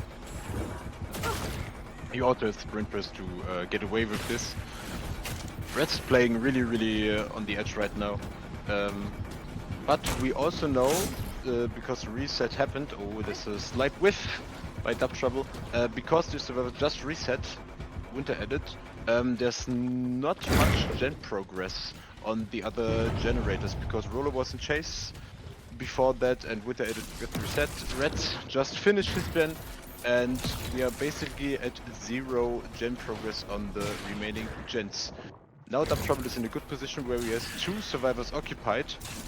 Maybe the other 2 survivors are doing a smart split. Rolo is prolonging this chase for a little bit, Drax with a nice body block. And we do have a pretty nice gen set up for the survivors here, if I'm completely honest. With the edit getting split streamed, this camera shoot was not supposed to be there. And let's see whether he can end this chase really quick, but he's chasing Winter Edit, who is not even injured yet, winning the mind game really good. He's applying the Sloppy Butcher across all the survivors, but he's not getting any downs to get value out of his Pop Goes the Weasel. And that's now going to be Dub trying to get more pressure in here on the survivors. However, Night Owls feels like they're always this one step ahead. They are already back on the generator as soon as he turns the back on them. They are aware of their surroundings, so there's still always a pallet in reach because Dub was not able to clean the map yet, we could say. Basically, they are going for the resets in good moments. Whenever Dub Trouble is in need to go for the generator regression and apply a kick, then that's a really tricky spot for them. Also, Rao77, since we have no delay, I can do that. Rao77, if you want to play killer against Night Owls and present us your skills on the Singularity, feel free to come on stage and we will cast the game then. Because I feel like Dub Trouble is really trying to deal with a very professional survivor team, and then you can very easily look like that. So if you have a Singularity guide for us, hop in stage, let's make it a community game. Then we have Serena now getting into the injury, and we are moving around the main building to lose as much time as possible here. Yeah, and really credit to Night Owls. They did not use a lot of resources yet. I think they only dropped like 3 or 4 pellets the entire trial so far, and they still have a lot to play with. So if they can keep this tempo up and drag the Singularity around this main building for a bit longer, or really nice positioning by Reds, denying the camera angle, and then they are in a really good spot. Trying to go for... I also feel like this is not meant to be an offense at all. I feel like Dub is really trying to pull the most of Singularity because it is a rather unexpected pick, and it was the pick of Night Owls here. So our team was maybe not prepared for that. Chimera maybe not looking forward to Singularity, and I do feel like the Dub Trouble here really stepped up, taking the responsibility for the team, saying, okay, Jesus, they did go for the Singularity, let's try the best that we can here. And if you have a team that is really good on the Singularity as and against the killer, because you always need to see both roles, then I feel like Dub Trouble is really trying here. And we do have the Know It in the back pocket. We still have 2 generators standing. We still have an injury onto Rat. So it's not like Dub is taking a huge L so far. It doesn't look dominant by the survivors, but there's definitely the chance for a comeback. Also, if I see that correctly, our Rowis77 doesn't comment anymore. Maybe he moved to another stream. Well, then we won't see his Singularity. Sad to say that, but let's stick to Dub Trouble then and what he's presenting on the Dead Dog Saloon here. Another pallet coming in clutch. Slowly though, Night Owls is losing the resources because Dub has gone for a lot of broken pallets here, so this might be difficult for them now. But now, Toby, Dub Trouble needs an endgame run. Yeah, he definitely needs to... Maybe he even needs to plug all of them right here. He needs to split the pressure, catch them at the exit gates, but Night Owls are so efficient. They already had Drexy on that exit gate right when the generator popped. Dub did a really good job of keeping them at 2 gens for a long time, but the moment they broke that and finished the 4th gen, they really progressed throughout the match, and now I think Dub will just confirm this kill on Drexy and will end this game maybe with 5 stages. But maybe Night Owls are even attempting to find the ruin and maybe try to get Drexy out, yeah. As I called it out, they found it, yeah. That's rough, they even get this. Ling Ling, I agree absolutely with you. They are showing us why they picked Singularity, and I do feel like that Chimera was not expecting the Singularity, and it's certainly not the most casual pick in the competitive environment. So I do feel like Dub was saying, listen up team, since we have to face it, I'll pick it up. And I think Dub did really well here. We have seen some good generator defense even against the dominant survivor team. We got a couple of injuries, a couple of stages, so it's not like we have seen a very devastating performance here. Rats is going to run away from the exit gate to buy a little bit of more time, forcing Double into wasting at least 5 to 7 seconds here. That is just enough for Drexy to find the reset here. This is also a really nice example in the competitive environment. Just a few seconds can make a huge difference there. You do get an additional reset, for example, completely finished just because your survivor is running into the map. A little bit, one more teleport potentially coming out, but that will be it. That's going to be Winter, Rolo, Draxi, and Rats leaving out with a 4-man escape, making this a very strong 2-0 for the Night Owls so far. GG's to both teams. While I see it in chat, the Nightbot is spamming you today with leaving a wish for our 6th anniversary on June 23rd. The deadline is June 3rd, so if you would like to leave a message to DBDL about our 6th anniversary, and would like to be on a special screen or being read out or anything like that, then click this link, leave your name and a message, and then you will be featured in our anniversary stream on June 23rd. That's a Sunday where we will be live with Season 9 and celebrating our anniversary. So this is the chance you have today. We are going on a break now because we just casted Campfire Chat and 4 trials back to back, including the breaks. I think Old Man deserves a break. Toby is young. Toby could keep talking forever. But I can't. I'm closer to 30 than to 20, so I'm asking for understanding here. We will hydrate. We're setting it up in the background, so it won't be a very long break. Don't worry. You will just see matches being set up screen. So we will catch you in a moment. Thank you, everyone.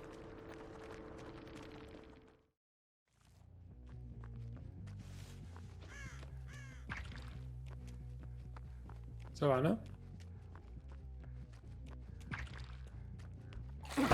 I guess we are in we didn't hear our producer. That's why you hear very scared Savannah in the background. Yeah, this is a little bit of an insight behind the scenes. When the producer is not responding, then the casters are having almost a panic. So Winter Edit taking the first entry into the game relatively quickly here, double vaulting the window because he wants to make it back towards the pallet over here, but it will not be enough time, and Demon X is actually a demon with this early down into the game. Yeah, really quick down right here. Rats trying to go for a flashlight save. Sprint burst already used, juking around these little boxes inside the main building, gets the window wall without being tagged. Maybe he does buy enough time for his team to pick up Winter Edit, but now Demon X is returning to his slug, now picking him up. Really good start from Demon X. Exactly what we need so far into the game, getting early pressure and making sure that we are going to see the survivors now rotating in for the pole, being busy with the reset as well, and potentially being able to apply Pop Goes the Weasel onto this generator. It would be important to get it, and Night Owls will smash through it, taking a little bit of risk here. However, they need to make sure that Rats is now not immediately going down, and Demon will not allow that. A quick smash into the lockers at the locks here, and that's going to be the second hook stage before Winter Edit. Yeah, actually just in time when Winter Edit is being rescued, but that's so much pressure, and Demon also able to hook back again on the top side of the cold tower here, so he wants to defend the 3-gen on the top here, and so far he's doing it very perfectly. Yeah, exactly. Reds again greeting so much for this first gen, even risking his own death there, but we also see the second gen popping in the distance. They could deny the first Pop Goes to Weasel with the first gen they popped. Now Winter Edit back in chase. Reds already being unhooked. They might go for instant reset, but so far this game is pretty even. Demon X has a lot of pressure right now. Still did not use his Pop Goes to Weasel and won't be able to in time, but got the second down onto Winter Edit. Might hook him there instantly. Red's nowhere to be seen because he was resetted in this exact moment, and we will see Winter Edit now being put on death hook. Winter Edit had a short trial, almost only 60 seconds away from the elimination. and going to be in a difficult hook here as well. The hook behind the main building is not the best one to rescue from, and not facing yourself in a tunnel out, so that's going to be a difficult task right here. Demon could even camp the survivor into fully dying, since we have the role that you cannot use the anti-camp mechanic, so you cannot unhook yourself. It would require a survivor to come in. Lori is going to take a little bit of a stun here. Looks a little bit like protesting against that camp, but I don't think Demon will worry about that much. They might set up for a double save here, but if they do that and pull 2 survivors into saving, then Winter Edit needs to have a long run before being eliminated. That's the condition here. They do manage to get Winter Edit in time, but they needed a lot of resources for that. Rexy and Red did need to rotate in for the save, and now everyone is injured. Everyone is in danger of being downed really soon. Rolo should be working on gens in the meantime, so we should see another gen pop any moment. But there is a really good chance that Demon might snowball from here if he plays this out correctly, chasing Winter Edit and zoning him to the edge of the map. And this down is almost secured. Yeah, Winter Edit recognized this, goes edge map, trying to get as much time as possible out of this chase. And now he will be eliminated from the trial, and we enter the 3v1 with 2 gens remaining.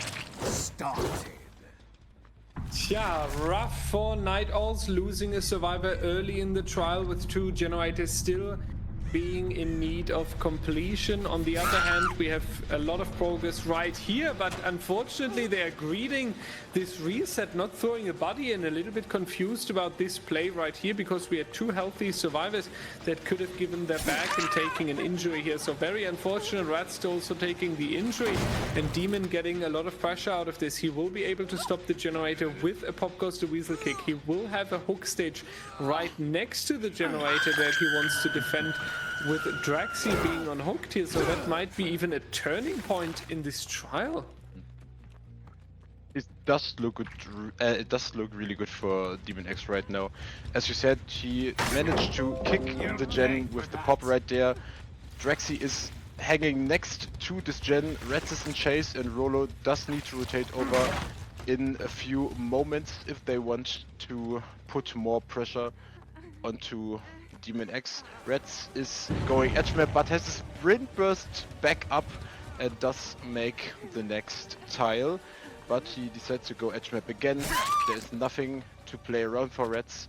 Draxi getting rescued in the meantime, but Demon X can snowball from this if he just keeps hooking the injured survivor and rotating from side to side.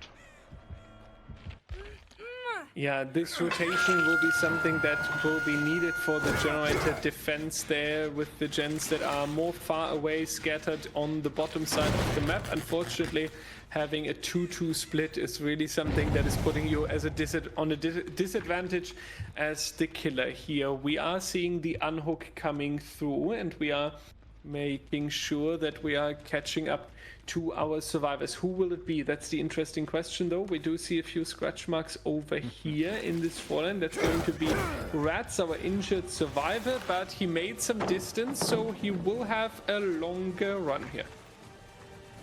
And the good thing for Reds right here is this whole side of the map is full with resources. There was no chase in this area at all the entire game, because like in the last trial, they played around main building for nearly the entire match, and Reds can use this to his full advantage right now, and taking Demon X on a really long run. And Draxi and Rolo are not resetting. In this sense, they might power those gens, and maybe we see all gens completed by the time Reds is on hook.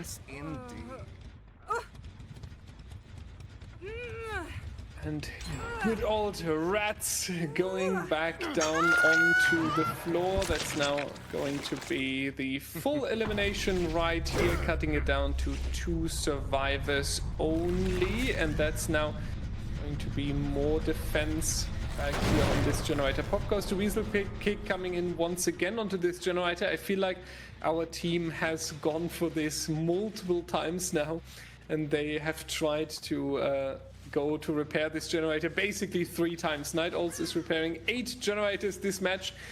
Meanwhile, Demon X is trying to find a lurking survivor who's potentially joining back onto the survivor as soon as the killer would turn the back onto the generator up here, but we are going to not find anyone. Therefore, going back down towards the shack, this generator here being really, really dangerous since it is so far from the main building and where Demon X is currently getting the hook stages together. But we are spotting Draxi here, and if he puts Draxi onto the floor relatively quickly, then he might be able to 4K this with the generator remaining. Yeah, Draxi is taking Demon X here for a nice walk, but we know for sure that Rolo might be working on this gen in the distance. He's been working for like the entire match now. Draxi goes down, but I'm pretty sure by the time Demon X is reaching the gen Rolo's working on, it might be finished. If that's not the case and Demon X is reaching this gen in time, this is 4K for sure in my opinion. Yeah, should definitely be, except Rolo is making a huge move, and that's the case right here, getting generator number 5, and yeah, you are getting 4K now, but this is a huge difference because the other team needs to escape now, and you will not be able to just smash through that final generator to win. Now you need an escape, you need a hook stage out of the door, and that is big. That makes a lot of difference here. Was so perfectly timed. Draxi brought exactly enough time for Rolo to finish this chase. If he would have gotten down 1 second earlier, they would not be able to finish this gen, and it was just like perfect timing. Wow, what a finisher here. That's definitely going to be a good chance to breathe through. And yeah, that's very this final generator has really gotten me there. We will go on a short break again, and we will see you with the next trial right after. Welcome back, everyone. That's Winter Edit on the Mastermind on the Cold Tower, facing Angel 1v1, Very Person, Dub Trouble, and Keck W. And the win condition has changed a bit since Night Owl Survivor did a very, very cheeky play towards the end, finishing that last generator last millisecond. So we need a 4K with the generator standing for Winter Edit to win, and we need a stage out of the door if Chimera wants to take the set point and makes it a 2-1 right here. Let's find out what's possible. Once again, Chimera playing relatively slow and careful here. We haven't spotted a survivor in the first 50 seconds of the trial here. Winter Edit now getting into the first chase, and that's going to be a clean M1. Meanwhile, spotting the Nia there on the outside of the 4 lane as well. So 2 survivors not on the generators just yet, but they do have a chance to go for that now. Winter Edit trying to get the first down as quick as possible, just following Very Person and Claudette not on the strongest tile right here, but manages to dodge. Toby, that's going to be a punishment for Winter. It really will be a punishment because Very Person just getting lots of distance right there, making it all the way to the main building, dropping right there. The window is not on this side, but this chase will be prolonged by quite some time. Winter Edit not getting the fast down he wants. Oh, he's sliding off of this tile. More distance for Very Person, and Winter Edit needs to speed up his game, otherwise the survivors of Chimera will punish this for sure.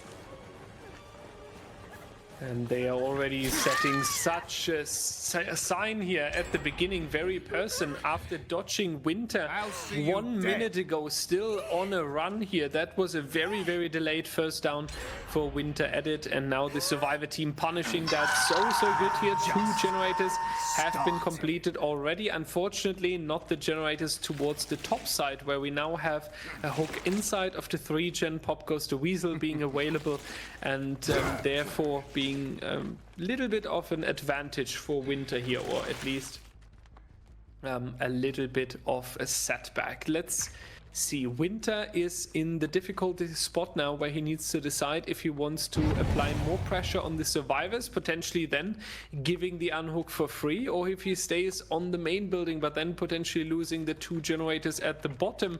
But nothing really works out, because he was not able to defend the hook and he was not putting pressure on the gens. Winter Edit is facing a really rough trial here.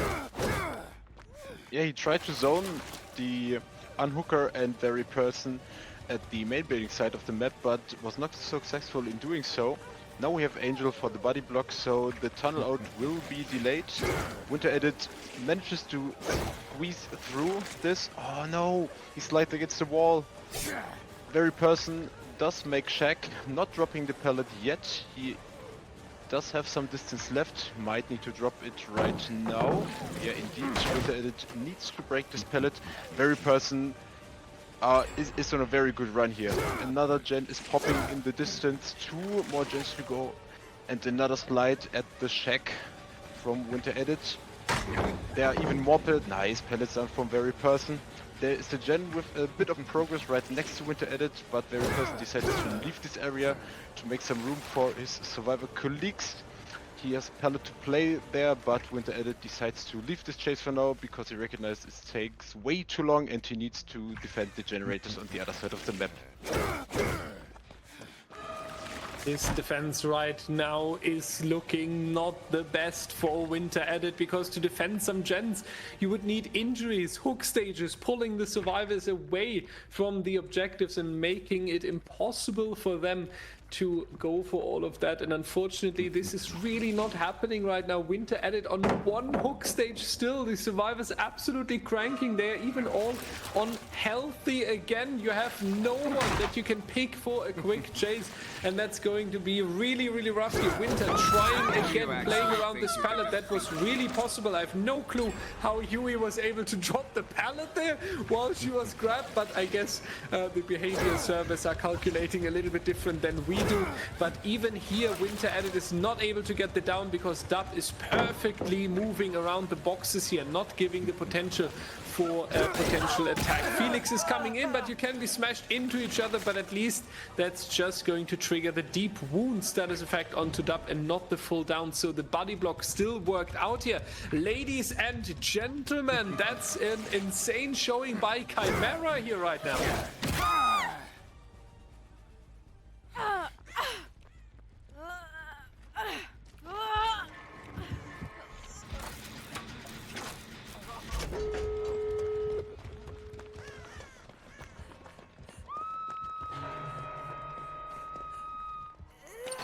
It's going to be the team scattering throughout the exit doors now, trying to escape as quick as possible here.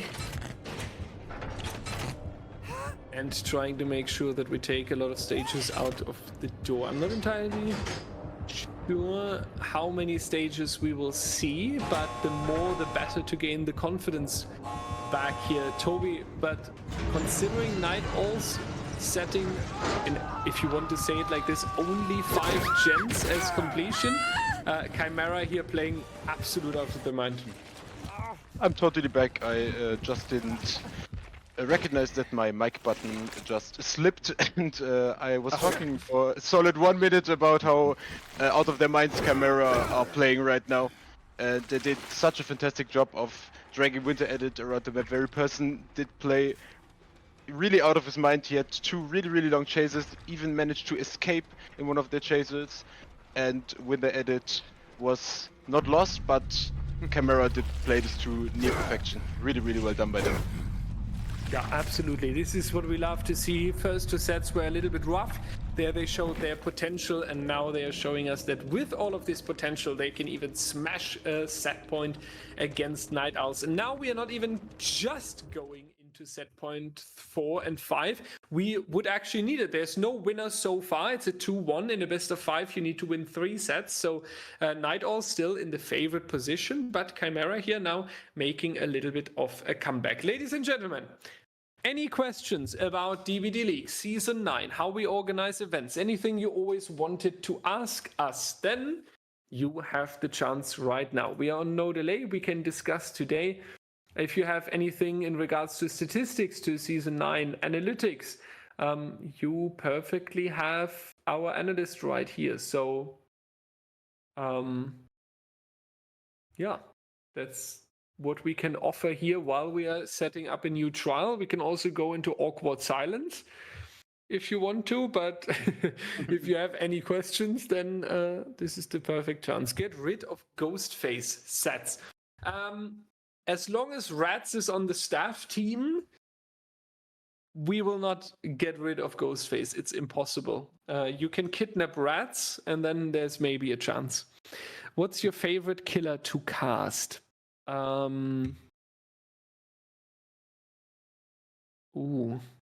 Toby, do you have an answer quicker than me? Favorite killer to cast? Personally, I do really like Mastermind because the Mastermind sets are action-packed and it's not like a slow game with a lot of map control, but more like it's all about chases. And I love to see chases, to cast chases because the action just suits me better than just analyzing where the killer is moving right now and why he's doing that. I do love chase-orientated killers way more than slow map control dependent killers. Yeah, that's a good reasoning even for picking a killer. I was about to say Oni, just like Mathis, because of the snowball and the danger you have on the survivor team once they handed out too much blood. I also enjoy Plague. I love Plague. The founder of DBDL, Willy Awesome, who's in chat right now, hates Plague. I love Plague to death. Maybe it's Plague actually, yeah. I think that's my favorite killer to cast. What's your opinion about Wraith Hawkins? I loved it. I was sad when the rule committee removed it. Which Mathis is your favorite Mathis to cast with? I would say Mathis. Considering some killers are played on multiple maps, are the teams... No, our balance, it's confusing when you look at it first because there are 2 maps listed for every killer. Basically, the central balance is what our rule committee recommends if you're going for scrims and you want to learn a killer. The central balancing is what they consider the gold standard for this killer. And the seasonal balancing is a little bit off the gold standard sometimes because they want to experiment a bit or set a unique touch to a killer. Yeah. What is the most underrated perk in your opinion? Oh. The most underrated perk. I think... Yeah. No, you go first. You go first. I would say Vigil, because especially when you are facing exposure and stuff, then and broken status effect on a lot of killers, etc., then you can definitely cut down a significant amount of time. You get your exhaustion quicker back, and I feel like Vigil is always seen as a side perk. Yeah, you can put it with your exhaustion, but I would say this one is actually underrated. What's yours, Toby? I totally agree with you in terms of Vigil. If we look at the killer side, I do think people in competitive play are really sleeping on Hex Crow Control. We have seen it being picked a few times over the last 2 weeks, I think. We have not seen it being picked in the first 2 weeks, but I think the potential of the perk is really, really high. And I do think we will see it more often in the upcoming weeks, going further along the season and maybe even in playoffs. Yeah, that's true. Old Choice loves using it a lot. Which of Mathis bunnies is your favorite? Any. But the 20 pixel bunny that he's currently using is pretty cute. Well, Plague isn't boring. Plague is about so much decision making. I love it. Has there ever been a tournament with no gen slowdown or exhaustion? Yeah, there was. 3.5 years ago, I hosted a tournament in DBE. And it was an adept tournament, so you could only bring the teachable perks of the survivor you chose and the teachable perks of the killer you brought. It was a niche tournament, just for the fun over 2 weekends. But there we saw significantly less slowdown. Distortion as well, I agree. Very underrated perk. And here we are, ladies and gentlemen, with the Winter Edit again, who just played a really, really rough game against Chimera's Survivor team. So hopefully he will be able to take a little bit more of a control over the Survivor team and not allowing them to go for such confident plays this time. We do see the Corrupt Intervention, Ruin, Bamboozle, and Scorch Pain Rest. So this is heavily around the generator slowdown and a little bit of cutting the loops right there. And again, Survivors very careful, very aware of their surroundings, not giving any injury in the first minute. I really, really like the approach in the early game. Yeah, Chimera does like to step with Corrupt, at least we saw that in the previous trials. We do have a really interesting build on Cenobite. Some Cenobites like to use Rapid Brutality for more chase power, but we do see a pretty standard build with Bamboozle, Ruin, Scourge Hook, and Corrupt. We do have a quick first chase. We do not get the hit with the pellet. KW does manage to get some distance and is entering the main building, taking the vault now. The door next to the window is not broken yet.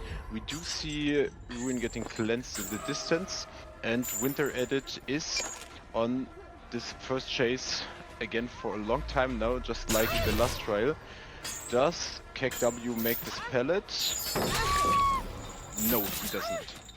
That's unfortunate right there.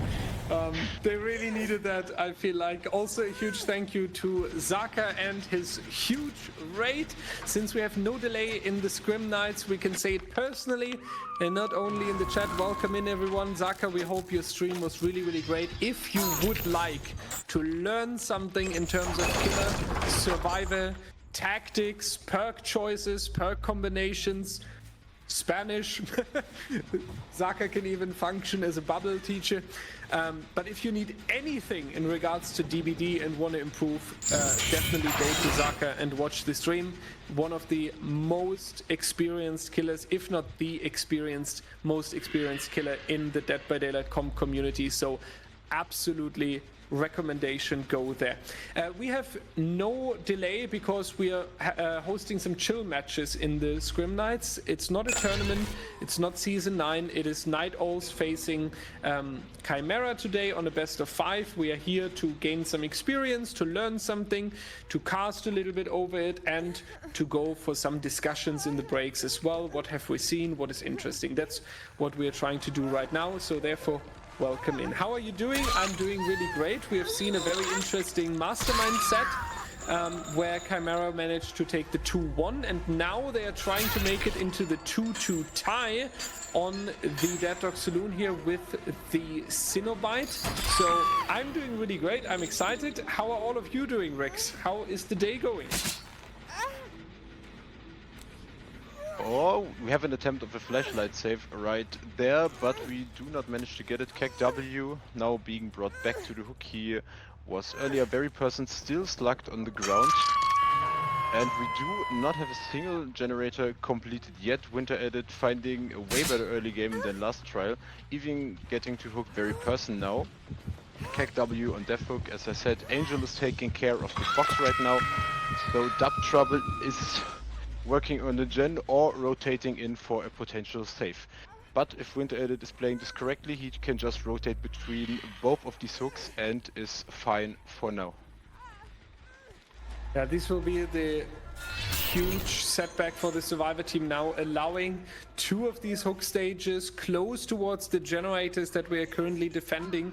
I feel like this is the problem here. In the previous game, we have seen how much of a potential the Survivor side of Chimera has, but if they are unaware of what the killer is trying to set up in terms of hook stage right next to the active generators, or for example defending a certain area, when they are unaware of that and giving the stages towards the killer right, fulfilling this game plan basically, then they are really struggling. This is the first generator coming out after 3 hook stages and all survivors are injured, so really late into the game here. We do hear a little bit of a progress on the left side of Shaq here that is giving us a little bit of hope that the next one is coming out, but we do definitely need much more progress by the Survivor team. Felix trying to take a hit here as well. That might have been a nice idea, but you're chained after as well, and this is turning into a catastrophe. Oh, I'm not sure about this play. I think Chimera played way too altruistic there. The first body block by Angel was really nice, blocking the chain and denying Winter Edit this quick down onto KW, but in the end he does get KW and even managed to put Angel on hook as well. Now we have Dub Trouble and Very Person injured and 4 generators left to go. Next chain going to be applied. Winter Edit playing out all his confidence. The flashbang not going to help there as well. That's going to be the next down onto Dub. Will this be a 4k4, ladies and gentlemen? This would be insane. We can only hope that there's at least a second or a third generator being popped, because 4k4 would be a quite horrendous win condition to match, and unfortunately not what we are used to see from Chimera so far. They got way more generators done and also outs of the trials as well, so 4k4 would be a really rough one to take here. We do see the save onto Dub Trouble, and Angel is still in chase here, so a little bit of a recovery possible by our Survivor team. Our Felix should make that vault as well, so wasting a little bit of additional time, and that's going to be a quick down, however, because we're moving into the wrong direction right there. Yeah, second generator, yes or no? That's the big question here. So far, Toby, I gotta say, I'm not convinced that it will be a second gen. I'm also not convinced. Winter Edit is playing really good. His chains are phenomenal. He's almost hitting every single chain, and I think he will be able to deny both of the survivors working on generators. Dub Trouble now being downed, and if he just rotates over to the hook right now, because Very Person has to unhook, okay, he will do this in time, but Winter Edit can just repeat this. He will down one survivor, the other survivor gets unhooked, and nobody has time to work on gens. Rough to see that. 2 injured survivors still. The Survivor team doesn't even have the time to go for a full reset, because the generator counter there in the bottom left side is so oppressive that they only now found the chance to finally reset 1 survivor. Very Person still in the deep wound effect and is vibing here next to the vault with a firecracker. That's unfortunately going to be a quick down as well, leaving Angel as the final survivor. He's busy rotating around and getting the unhook, so the Survivor team completely unable to work on the generators and completely unable to progress towards at least a better win condition, so 4k4 becomes more and more realistic here. And it all comes down to this phenomenal chains that Winter Edit is using right here. These chains, the chases could be much longer, but because he's hitting nearly every single chain, these chases are really short, and the survivors have no time to catch a break. Now, maybe because Angel is not injured and did find the time to reset himself, they might get some more time out of this chase, but now there's the injury. They do pop another gen, indeed, but I don't think we will get more gens done in this trial.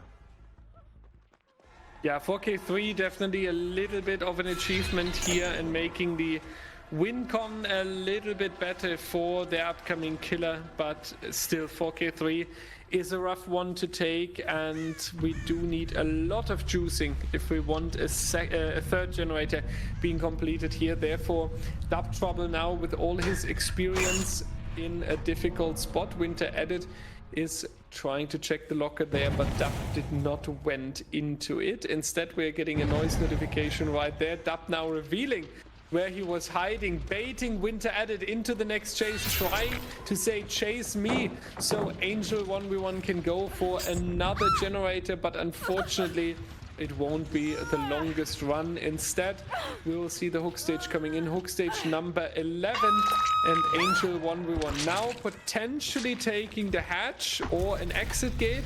Yeah, that would be nice. Better would be a third generator. Will that be possible? That's the question though. And it might be, because Winter Edit might not be in time for the hatch. Is it going to be enough? That's going to be so unfortunate. The hatch will be closed and therefore the generator being blocked. So it's a 4K3.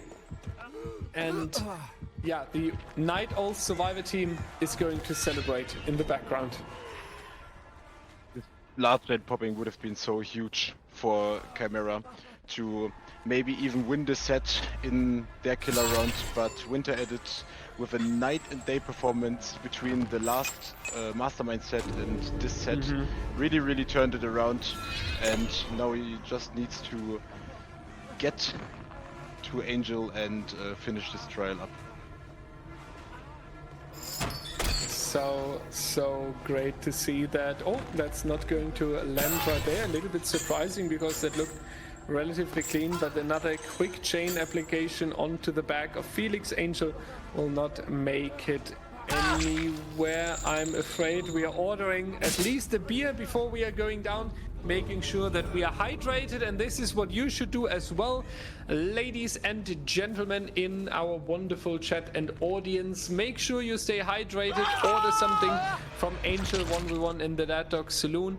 This time we will go back onto a break here because I need to hydrate as well. I need to step away from the PC for a moment as well. We are almost done with the fourth set here. Big shout out to the teams. We give them a chance to hydrate as well, setting up the next trial, and we will see you in just a moment.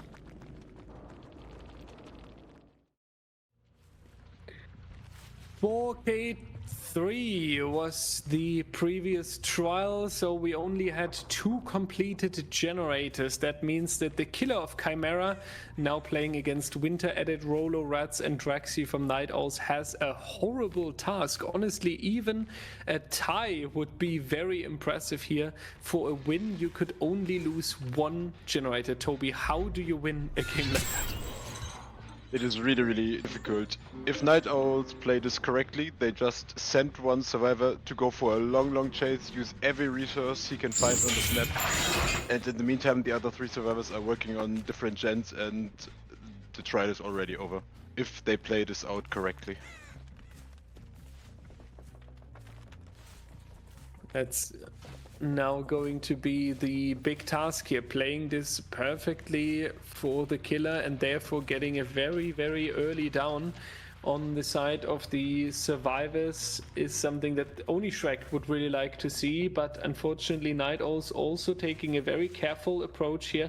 We haven't seen them anywhere so far. They need to keep an eye out for the box, the same as only Shrek is trying to do here, but so far, unfortunately, not being successful, and Rats found the box, is now going to solve it, and therefore a lot of pressure being taken from the survivor team as well. A little bit of gen progress over here already, around about 20 to 25%, but the Night Owl survivor turned back, and that is the first generator already. Basically, you need to 4K now if you want to win this. Yeah, and that's a really horrible task for Oni Shrek right now. Red's got all the time in the world, using every resource here, just moving the Shack now, dropping Shack Pellet, even getting the stun, and making a lot of distance right there. Still got the box on him, but he will just move to a different tile, maybe even use the main building, which just looks like it.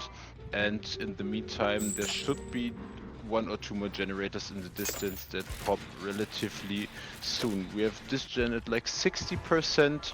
Red's still in chase. The door is not broken yet in the main building. We have Winter Edit working on another gen. And we have still no injury on Red's. He's taking Oni Shrek on a long walk around the Dead Dog's saloon. But it seems like Oni Shrek decided to give up the chase with Reds and chase Rolo instead. He did stop working on his gen. Now we have our first injury in this trial, but I assume the generators are really high progress for Night Owls here. Yeah, and the first injury, basically when the tie condition is already reached, that is so late into the game and shows us how difficult this win condition is, that Night Owl's killer Winter Edit was able to put Chimera in from the previous trial. Yeah, a little bit of vaulting by Rolo is not going to be successful. Therefore, we also have the first down now with the first hook stage. But any additional generator would already be the win for Night Owls here, so that's a really big advantage for them. They are taking a body block as well, making sure that Oni Shrek has no chance to go for a slug here with multiple survivors on the floor, and they might even get Rolo up in time, knowing Night Owls and how much they play as a team. But no, they are prioritizing the generators, considering the win condition. That's very understandable. And for Oni Shrek, I can almost just say I feel sorry for facing such a high win con. Yeah, the win con is really tough. He did had his Scourge Shock Pain Resonance to assist him there, and the Pop Ghost Weasel, so he could stop progress on 2 different generators, but I don't think it will be enough. We do spot the reset right here onto Reds, maybe with a quick down onto Reds and a fast Scourge Shock. Oni Shrek might be able to turn this around, but Reds gets the stun again, has another pellet to work with here.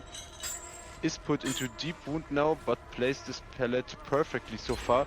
Doesn't even drop it yet, and there is the final generator needed to win this Cenobite set. Red's getting the stun again, taking Oni Shrek for another walk, and the survivor team did go for the rescue in the meantime. Now Winter Edit rotating in for the body block, but Reds has more resources over on this side of the map, but is losing the mind game right now, and Oni Shrek with his second down.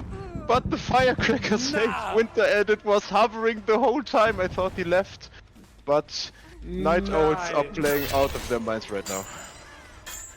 Nah, this is sick. This is sick, and what we are here for. Seeing some crazy plays in the Scrim Night during the week. Very well done by Winter Edit. I can only hope that it was the Winter Party Cracker that he used there. Everything else wouldn't make sense right there. There's also going to be a whiff, and the survivor team now gaining a lot of confidence. They need to watch out that they are not gaining too much confidence from this save, because they do have a lot of homework to do with 4 injuries across the team. Should consider a pullback and then go all the way back into 4 healthy survivors. We are now seeing the next chase onto Rats here on the on Draxi, actually on the Shack, trying to chain these filler pellets together. Will not be able to, because Oni Shrek is catching up a little bit too quickly now in front of the main building and going forward to the second pallet. This is a relatively safe tile until the chain application is coming through, and Oni Shrek is executing this really wonderfully, so he can now just go around, and due to the quick vault, that's going to be a down second hook stage with 4 gens already completed. I really do have to give props to Night Owls here. Their rotations are so beautiful to watch. They are chaining resources together nearly flawlessly to buy space for the other team members to work on generators while occupying the killer's attention. This is so beautiful to watch. The win con was really tough for Oni Shrek, but the survivors of Night Owls did not hesitate to really play their hearts out here. they do not play just for this win con. They really, really, really want to dominate this trial here.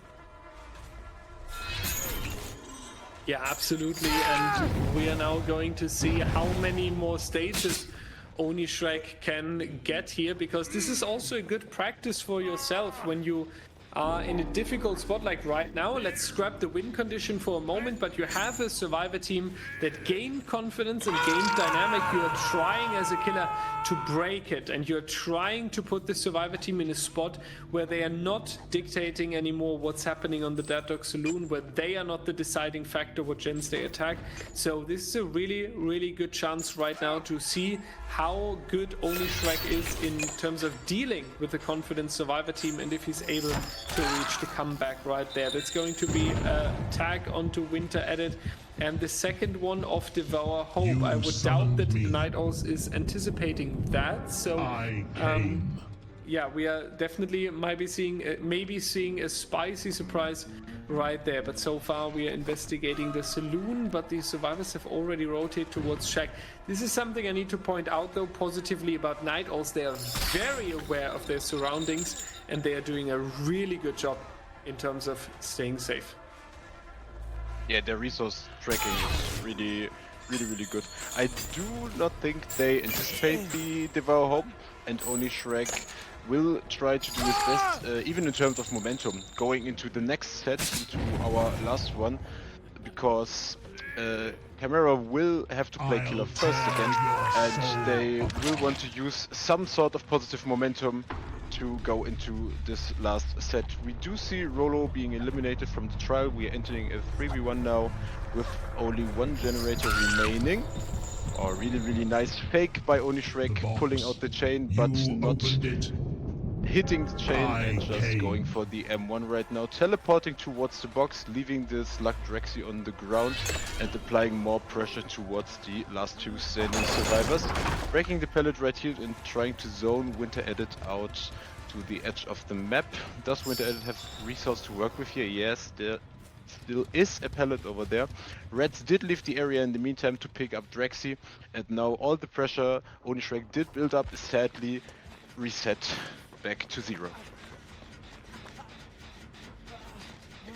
And that's the tough reality right here. Any setback like this is kind of with you for a longer time in the trial, and therefore you need to make the appropriate steps. But so far the only appropriate step for our survivor team is hopping onto the gallows generator and dragging the killer into the distance away from said generator, allowing your team members to go for the repair progress. That's going to be Rats in the corner, still going to be found and injured, so we are going to see how long this chase can last. But the progress is still ticking in on the gallows area, so we can only hope that Oni Shrek is making it over there in time, and just while I said it, basically caster cursing it.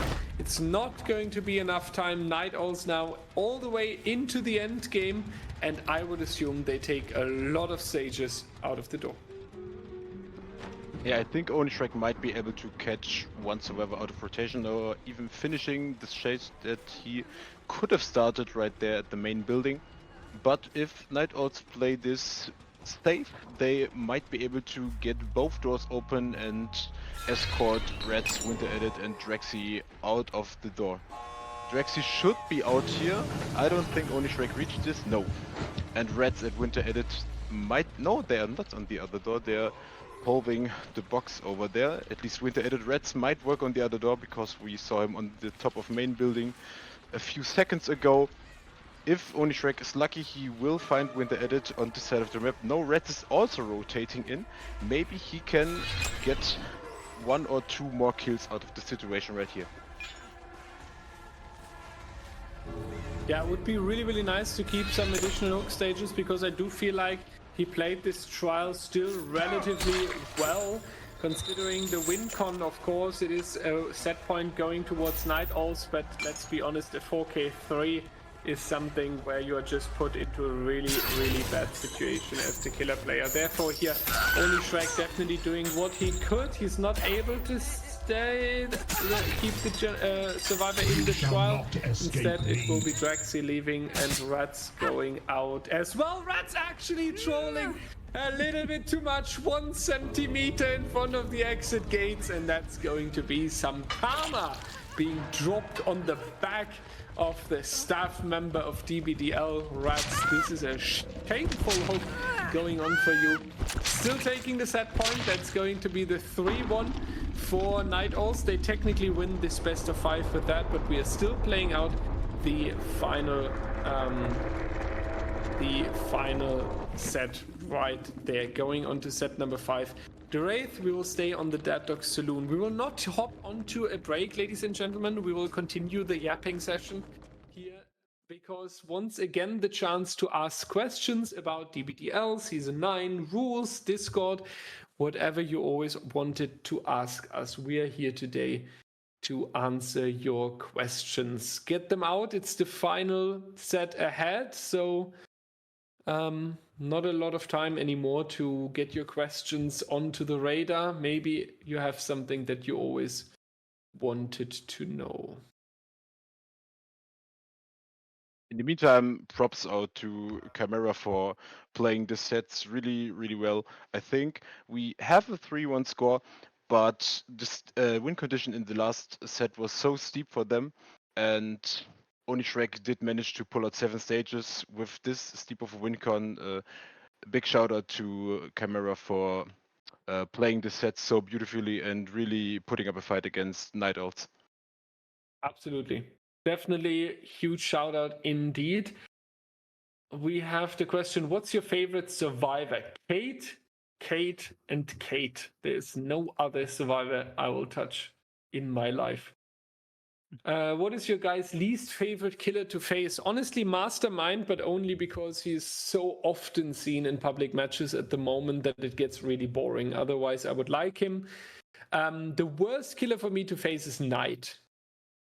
The fact that a killer player is supported by AI when hunting me is something that I will never consider okay. 3v1 tournaments when? Never.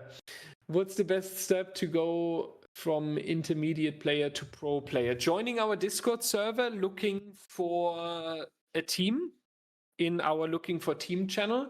This is step number 1, filling out as many applications. Just go to tryouts even though you're not too familiar with it yet.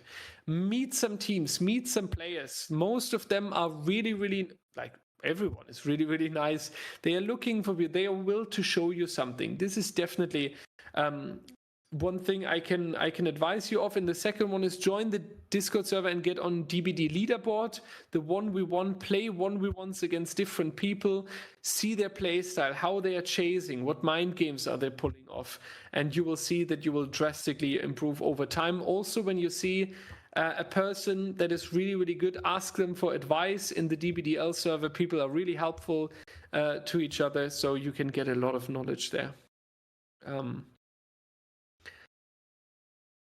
Not even Ace Visconti. Leopard Ace Visconti when I'm in the mood of trolling, then maybe. Do people still care about legacy skins? I still care about my lost Legacy 3 Jake back then with the level 0 bug, and my email towards the devs about my Steam achievements clearly showing that I had a Prestige 3 character before the deadline. Unfortunately, they never gave it back to me. So I still care about this. Do your students play DBD? Not that I'm aware of. Who is known as the best killer in this tournament? I would... Oh. Maybe I can hop in with this one.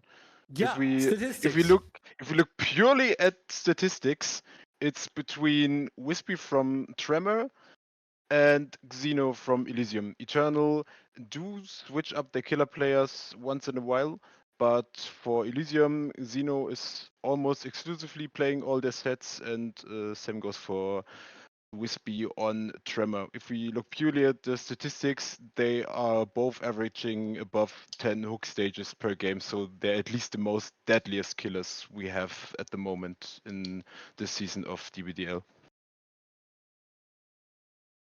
Thank you for that statistical insight. Then we have, this isn't a question, but I would like to say thank you for everyone for putting in so much work into DBDL. It's insane that you're adding more days and more streams this year. Thank you so much for the nice words. Thank you for being here and watching these additional streams. So thank you straight back to you. Direwolf is a teacher in real life. Yes, I am. I'm teaching 14 to 19, 20-year-olds in German politics and economics. What killer would you like to come to DBD? Honestly,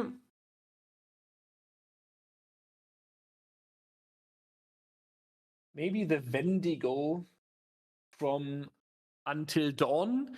Really, really well done that he can creepy sit on the wall and get there. Like when you have, in Until Dawn, how they made the Wendigo sitting on the wall and jumping and being so, I don't know, spooky and so. If they would do that really, really well, I feel like that could actually be a really creepy killer. I'm German, yes. Predator. Yeah, Predator would be nice. Who's the best Norwegian DBD player? I know a lot of Finnish DBD players, but Norwegian? We even Do you have know any Norwegians right now? Norwegian? I'm I not don't sure know. whether there are Norwegian players at the moment, to be honest. Yeah, where's the Norwegian community? Get them in here. Next Scrim Night, Norway versus Night Owls. What's your favorite killer?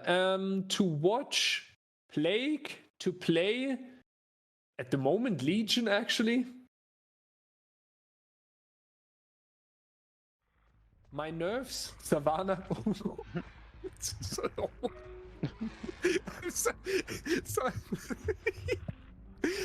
Toby, wanna cast over the game, maybe? Yeah, we are back in with our final set. We are seeing the Wraith on Dead Saloon. The third time, it's the charm. So we are back on our favorite map of today. Only Shrek back on Killer in the chase with Rolo. Wraith sets tend to be more slow because we do see a hit and run style, and survivors really do want to take risks. Or a nice head-on into a firecracker play here. Really, really, really good. Buying more time for Rolo, not going down as soon as Oni Shrek would have liked. Nice body block on the window, but this seals the down. For now, we do see another survivor up in the main building, vaulting this window, but I don't think we see another safe. This is the first hook stage of the game, and Oni Shrek with a really, really good start. And that's going to be Oni Shrek rotating to the gallows area where we see quite some action here going on. We have the next injury potentially if Rats wouldn't have anticipated the swing and already left the filler pallet going into the corner of the gallows area. Instead, Oni Shrek will attempt to go for the tunnel out, but Winter Edit here really, really playing great, blocking the window as well, making sure that there's so much distance for Rolo and no tunnel out possible at all. Yeah, really nice play by Winter Edit there, protecting Rolo as long as he can, but Rolo is now back in chase. He should have enough resources here. Only decides to break the wall in the meantime. He's chasing Rolo. He will make this pallet, I think. Yeah, he drops it, gets some distance with this stun. He goes back to the area he just left. We do not see any gens popping right now, but there should be a lot of progress. At least 2 gens should pop in the next few seconds, because Draxi and Reds should have been working on this, but Reds decides to come in for a body block. They really do want to protect Rolo right here and do want to delay the 3v1 as long as they possibly can. We do see the first gen pop. Rolo still in chase. This gen right next to Oni has a lot of progress. This was the gen Drexy was working on. Now getting hit as well. All survivors are injured, and now the hit and run might come into full effect, but we do not see Sloppy Butcher on Oni. So we might see a more fast-paced Wraith game here.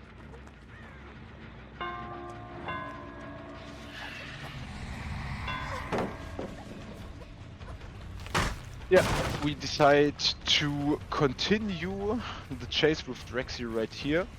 We are in the backside of the map. Drexy still in chase, does have a filler pellet here. We do still have only one gen popped so far. Oh, the pellet gets dropped. In the meantime, Roller and Witter edit have been reset. There is the second gen. Drexy does a good job of taking this chase to the next pellet. Does he make it? Yes, he does. He doesn't even drop it. He greets this pellet as well. Drexy is playing really good right now. Yeah, this is so beautiful to watch, making it around pallet after pallet, and we got 2 full resets in the distance, making sure that there is the chance of a quick snowball all the way back into almost safety. 3 resets now. So the entire pressure that Oni Shrek was building up in the early game here during the first 2 generators is completely denied by a long chase by Drexy here. Really well done. That's definitely an application for the MVP in this trial. We are going back towards main building, following a survivor and trying to keep an eye onto the generator, but we decide to hold W and get a general overview of the map. He might lose the main building gen for that though. Yeah, that's true. Also the gen right next to Roller and Onishrek has a lot of progress. He will apply his pop close to Weasel here, so the progress gets denied a little bit, but the gen split for the survivors is really good. This gen also has a really high amount of progress. If Onishrek is not careful enough right here, this 3 gens might pop really fast.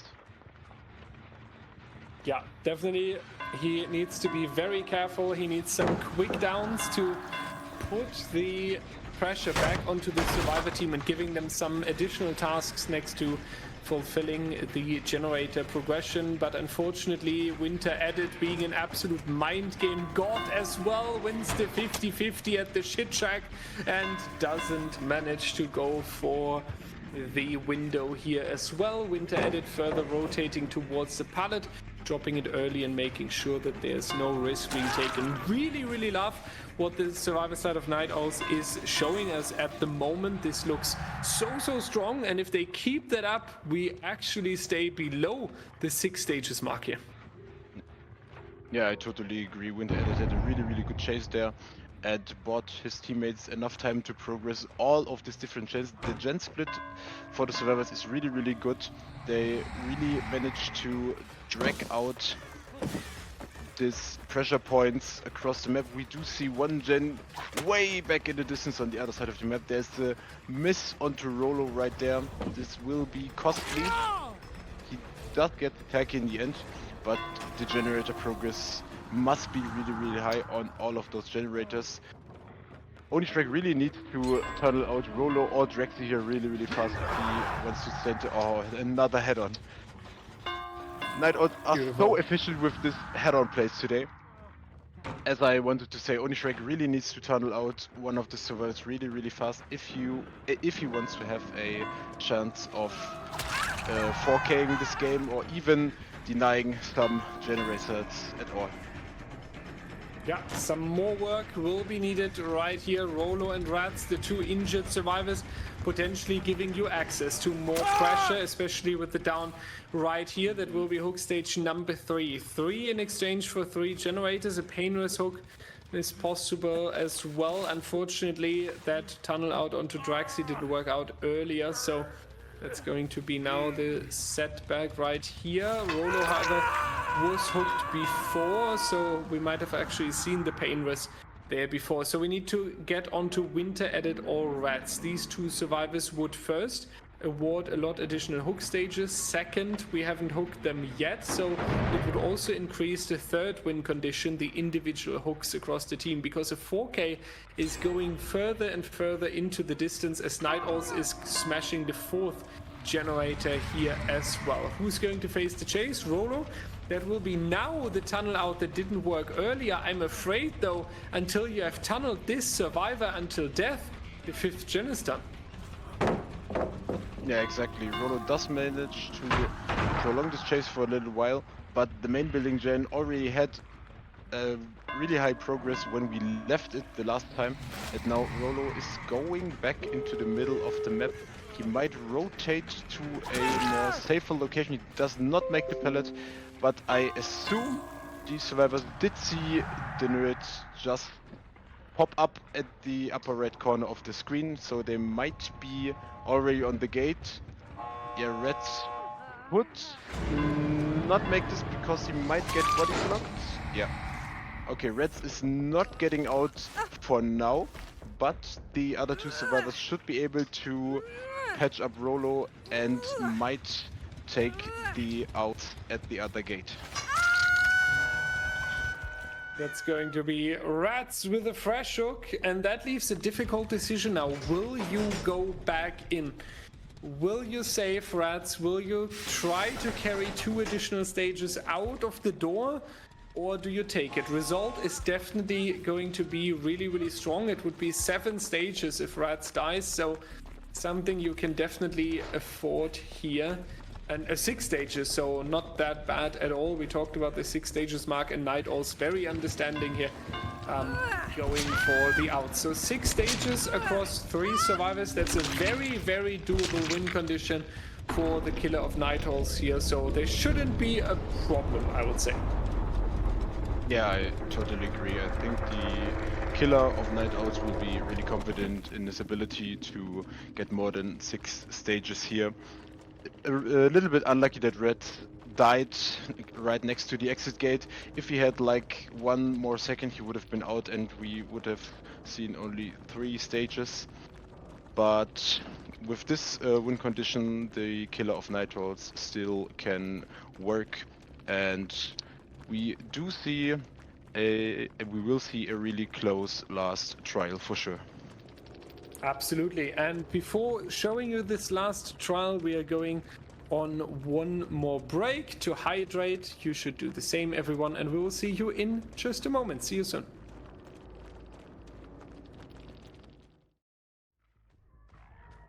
And here we are. Winter Edit is finishing this best of 5 as a killer with the Wraith on the Deadlock Saloon against Angel, Very Person, KEKW, and Dub Trouble. Win condition 7 stages or 6 stages on 4 survivors, and we do see Dub Trouble picking the Kasi Yui skin for the final trial here and making a little bit of a statement there. Now we can only hope though that this is a longer chase. Nice mind game here by Dub Trouble. If he would have gone... Yeah, I don't say anything. He did go down immediately afterwards. Maybe someone is around for a potential pallet save, but does not seem like it.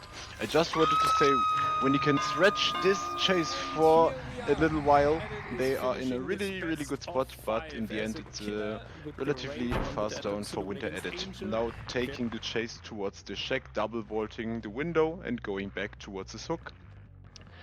Very Person still in the shack, not dropping the pallet. Winter Edit still in chase, now rotating to the middle of the map. He's trying to deny the pallet for Very Person, but Very Person just leaving the tile. The survivors seem to crank out those gens. Dub Trouble still on hook, no one inside for rescue, never mind. There is KEKW for the unhook. He will not... Oh, beautiful sidestep by KEKW. Dub Trouble does drop the pallet and is now back in chase again. Winter Edit does want the tunnel out right now. Dub Trouble does have some resources here. We do see a survivor next to him for the body block. KEKW will block this passage to the shack. Oh, very, very close here. And maybe, yeah, there's the first gen, there is the take onto KEKW, and the tunnel out is delayed for now. Yeah, and this is an important delay for Team Chimera here. Yui with a lot of patience here in the Shack pallet, wasting some additional seconds. We do need some wiggle room now on the survivor side. We need to put some pressure into the generators and making sure that we progress them, and that's going to be Felix, the Angel 1v1 with a very nice body block here, making sure that Dub Trouble makes a little bit of distance. Unfortunately, forced to rotate over to this relatively unsafe tile in the corner. Winter a little bit too motivated here, trying to go for the swing at the pallet, and that's a lot of patience right there onto Yui, and unfortunately not being in the pallet, so any potential pallet save that was supposed to happen would now be denied. Second generator coming out in the distance. Chimera getting the necessary pressure in. I hope we see a third gen as well. Yeah, also do hope we do see a third gen relatively soon. Dub Trouble now on Deathhook. He did buy a lot of time there over at the pallet. I think he was anticipating that Winter Edit will only get a swing out there and he can make another round around this little rock. But now he is stuck on Deathhook in the corner of the map. We do have 3 more generators that we need to complete for Chimera, but Winter Edit is scanning the area now while guarding his hook. We do see the reset onto Angel on cloaking, but no immediate danger right here. As we have seen one reset, I assume KEKW or Very Person is working on the third generator right now. KEKW does rotate in for a potential save. Let's see whether Winter Edit can deny this, or this rock does help him really big time, but with KEKW does get the unhook in the end. The tunnel out onto Dub Trouble is delayed again, and we do see the third hook stage. So great that Dub Trouble is not facing the elimination here, and instead a survivor with 2 minutes of hang time is now on the hook here for the survivor team. Extremely valuable exchange there. Dub will make it over towards the houses section over here. There will be a block with Bamboozle, but we still have the circle around this additional pallet here. That's a nice stun coming out as well. That will cost Winter some additional time. The rescue is coming in at the moment as well. Winter moving around this pallet should be able to stay alive a little longer here. I do wonder how far the generators are progressed for Chimera at the moment. Dub Trouble is now facing elimination. He will be eliminated from the trial. KEKW does get reset in the distance, and we are entering now a 3v1 with 3 generators remaining. I anticipated the third gen to pop like at least 1.5 minutes ago. We do see quite some progress on this gen. Angel now in chase at the main building. Every survivor now healthy besides Angel, who gets tagged by Winter Edit, does take the chase back to the nearly completed gen.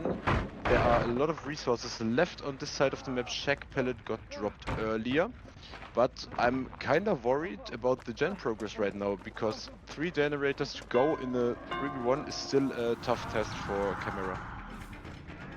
Absolutely. Angel here in a difficult spot though, and this is the first little tough test that they have to pass, and unfortunately a little bit too greedy here on this pallet going down. Very Person and KEKW are trying to get the other generators completed. That's a third generator in the distance, but since we already have 1 elimination, it is all slowing down right now. On top of that, we are now having the pain rest that is coming in here as well, so that's a little bit of an additional setback for our survivor team. However, Very Person showing us a great confidence and a great stun here onto the killer. It's really a back and forth here. I really like when Night Owls is dominating for a short moment, and then Chimera is coming out again with a nice play. I really like this back and forth between the two teams here. It's very entertaining to watch.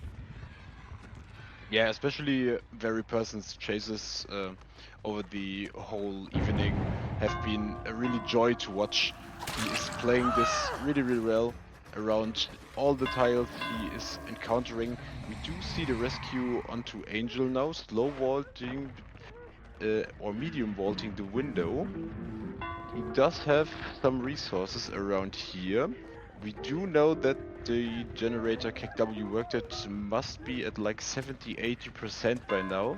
If we assume he did progress that before he went to unlock. Oh, they hit through the pallet. Very person goes down, unfortunately. I think I did see another survivor over there. No, I must have miscalculated the situation. We do see very person on hook now. And we do see the last pain resonance use. So the generator that KW did work on earlier took a massive hit. And that's now going to be the rotation again towards Felix here. Angel 1v1, who has shown us a lot of great chases so far, is in the responsibility, however, to go for a longer run at the shack here. Moving around, trying to go for as much time as possible. In the meanwhile, we see the unhook. But all of this is really, really difficult because, yes, they are getting the unhook and that's really important, but they need to get the gens. That is the one thing that is missing right here at the moment. So we can only hope that Very Person and KW are already rotating back towards the generator and progressing that, and they are actually going for the reset. So this costed time as well, and I'm not entirely sure if they really had this time right here. Yeah, I also do think they should have progressed the generators, because Angel is stuck now next to the almost completed generator. No, Winter Edit decides to hook him a bit further away. The gen behind Winter Edit now is at around 85-90% progress right now, so they might be able to pop it if Winter Edit does not decide to patrol it. But it will be really, really tough for the survivor team of Chimera to finish this last two generators while Angel is on death hook right now. Now going to be the next one right here. That's going to be Nia on the next chase, trying to move around as quick as possible, going for a little bit of a firecracker play here. The Wraith does not really worry about that. We'll just take the vault with Bamboozle here. 50-50 on the pallet. Which side will it be? Great patience, but then a little bit too confident here, and that's going to be the down onto KW. Hook stage number 8 already for Winter Edit. Still 2 more gens to go. One of them is close to the full completion, and KW will now find the hook stage right there. 60 seconds away from the elimination. Felix would be eliminated with the next down, so the next one needs to be on Very Person here. Yeah, you're absolutely right. If Angel goes into a chase with Winter Edit right now, the game will be really, really hard for Chimera to play out. Ideally, you want to send Very Person to a chase right now and rescue KW in the meantime. They do have one generator remaining. We do see Very Person working on it on the main street. Angel is trying to rotate over to KW, but I think they might have to let him die on hook here. I don't know how far Winter Edit is away from the hook right now. Yeah, he's patrolling next to the hook. KW will die most likely on this hook if Very Person does not decide to come over. It does not look like it. We will do see our second elimination in this trial, and this 2v1 will be really, really tough for Chimera because Angel is still injured and Very Person is the only survivor who realistically can be chased, and he does need to be chased for a long time for Angel to finish another generator. Absolutely, that's the difficult task here. Can you finish a gen or can you not? Very Person needs to make a little bit of a miracle here. We need an absolute insane run, and Winter Edit, maybe when he finished playing a little bit of Minecraft, he will actually try to injure the survivor. That's the case right now. He remembered that he's playing Dead by Daylight. A little bit of a joke there towards Winter Edit. A good friend, not that you guys think our casters in DBDL are making fun of players just so.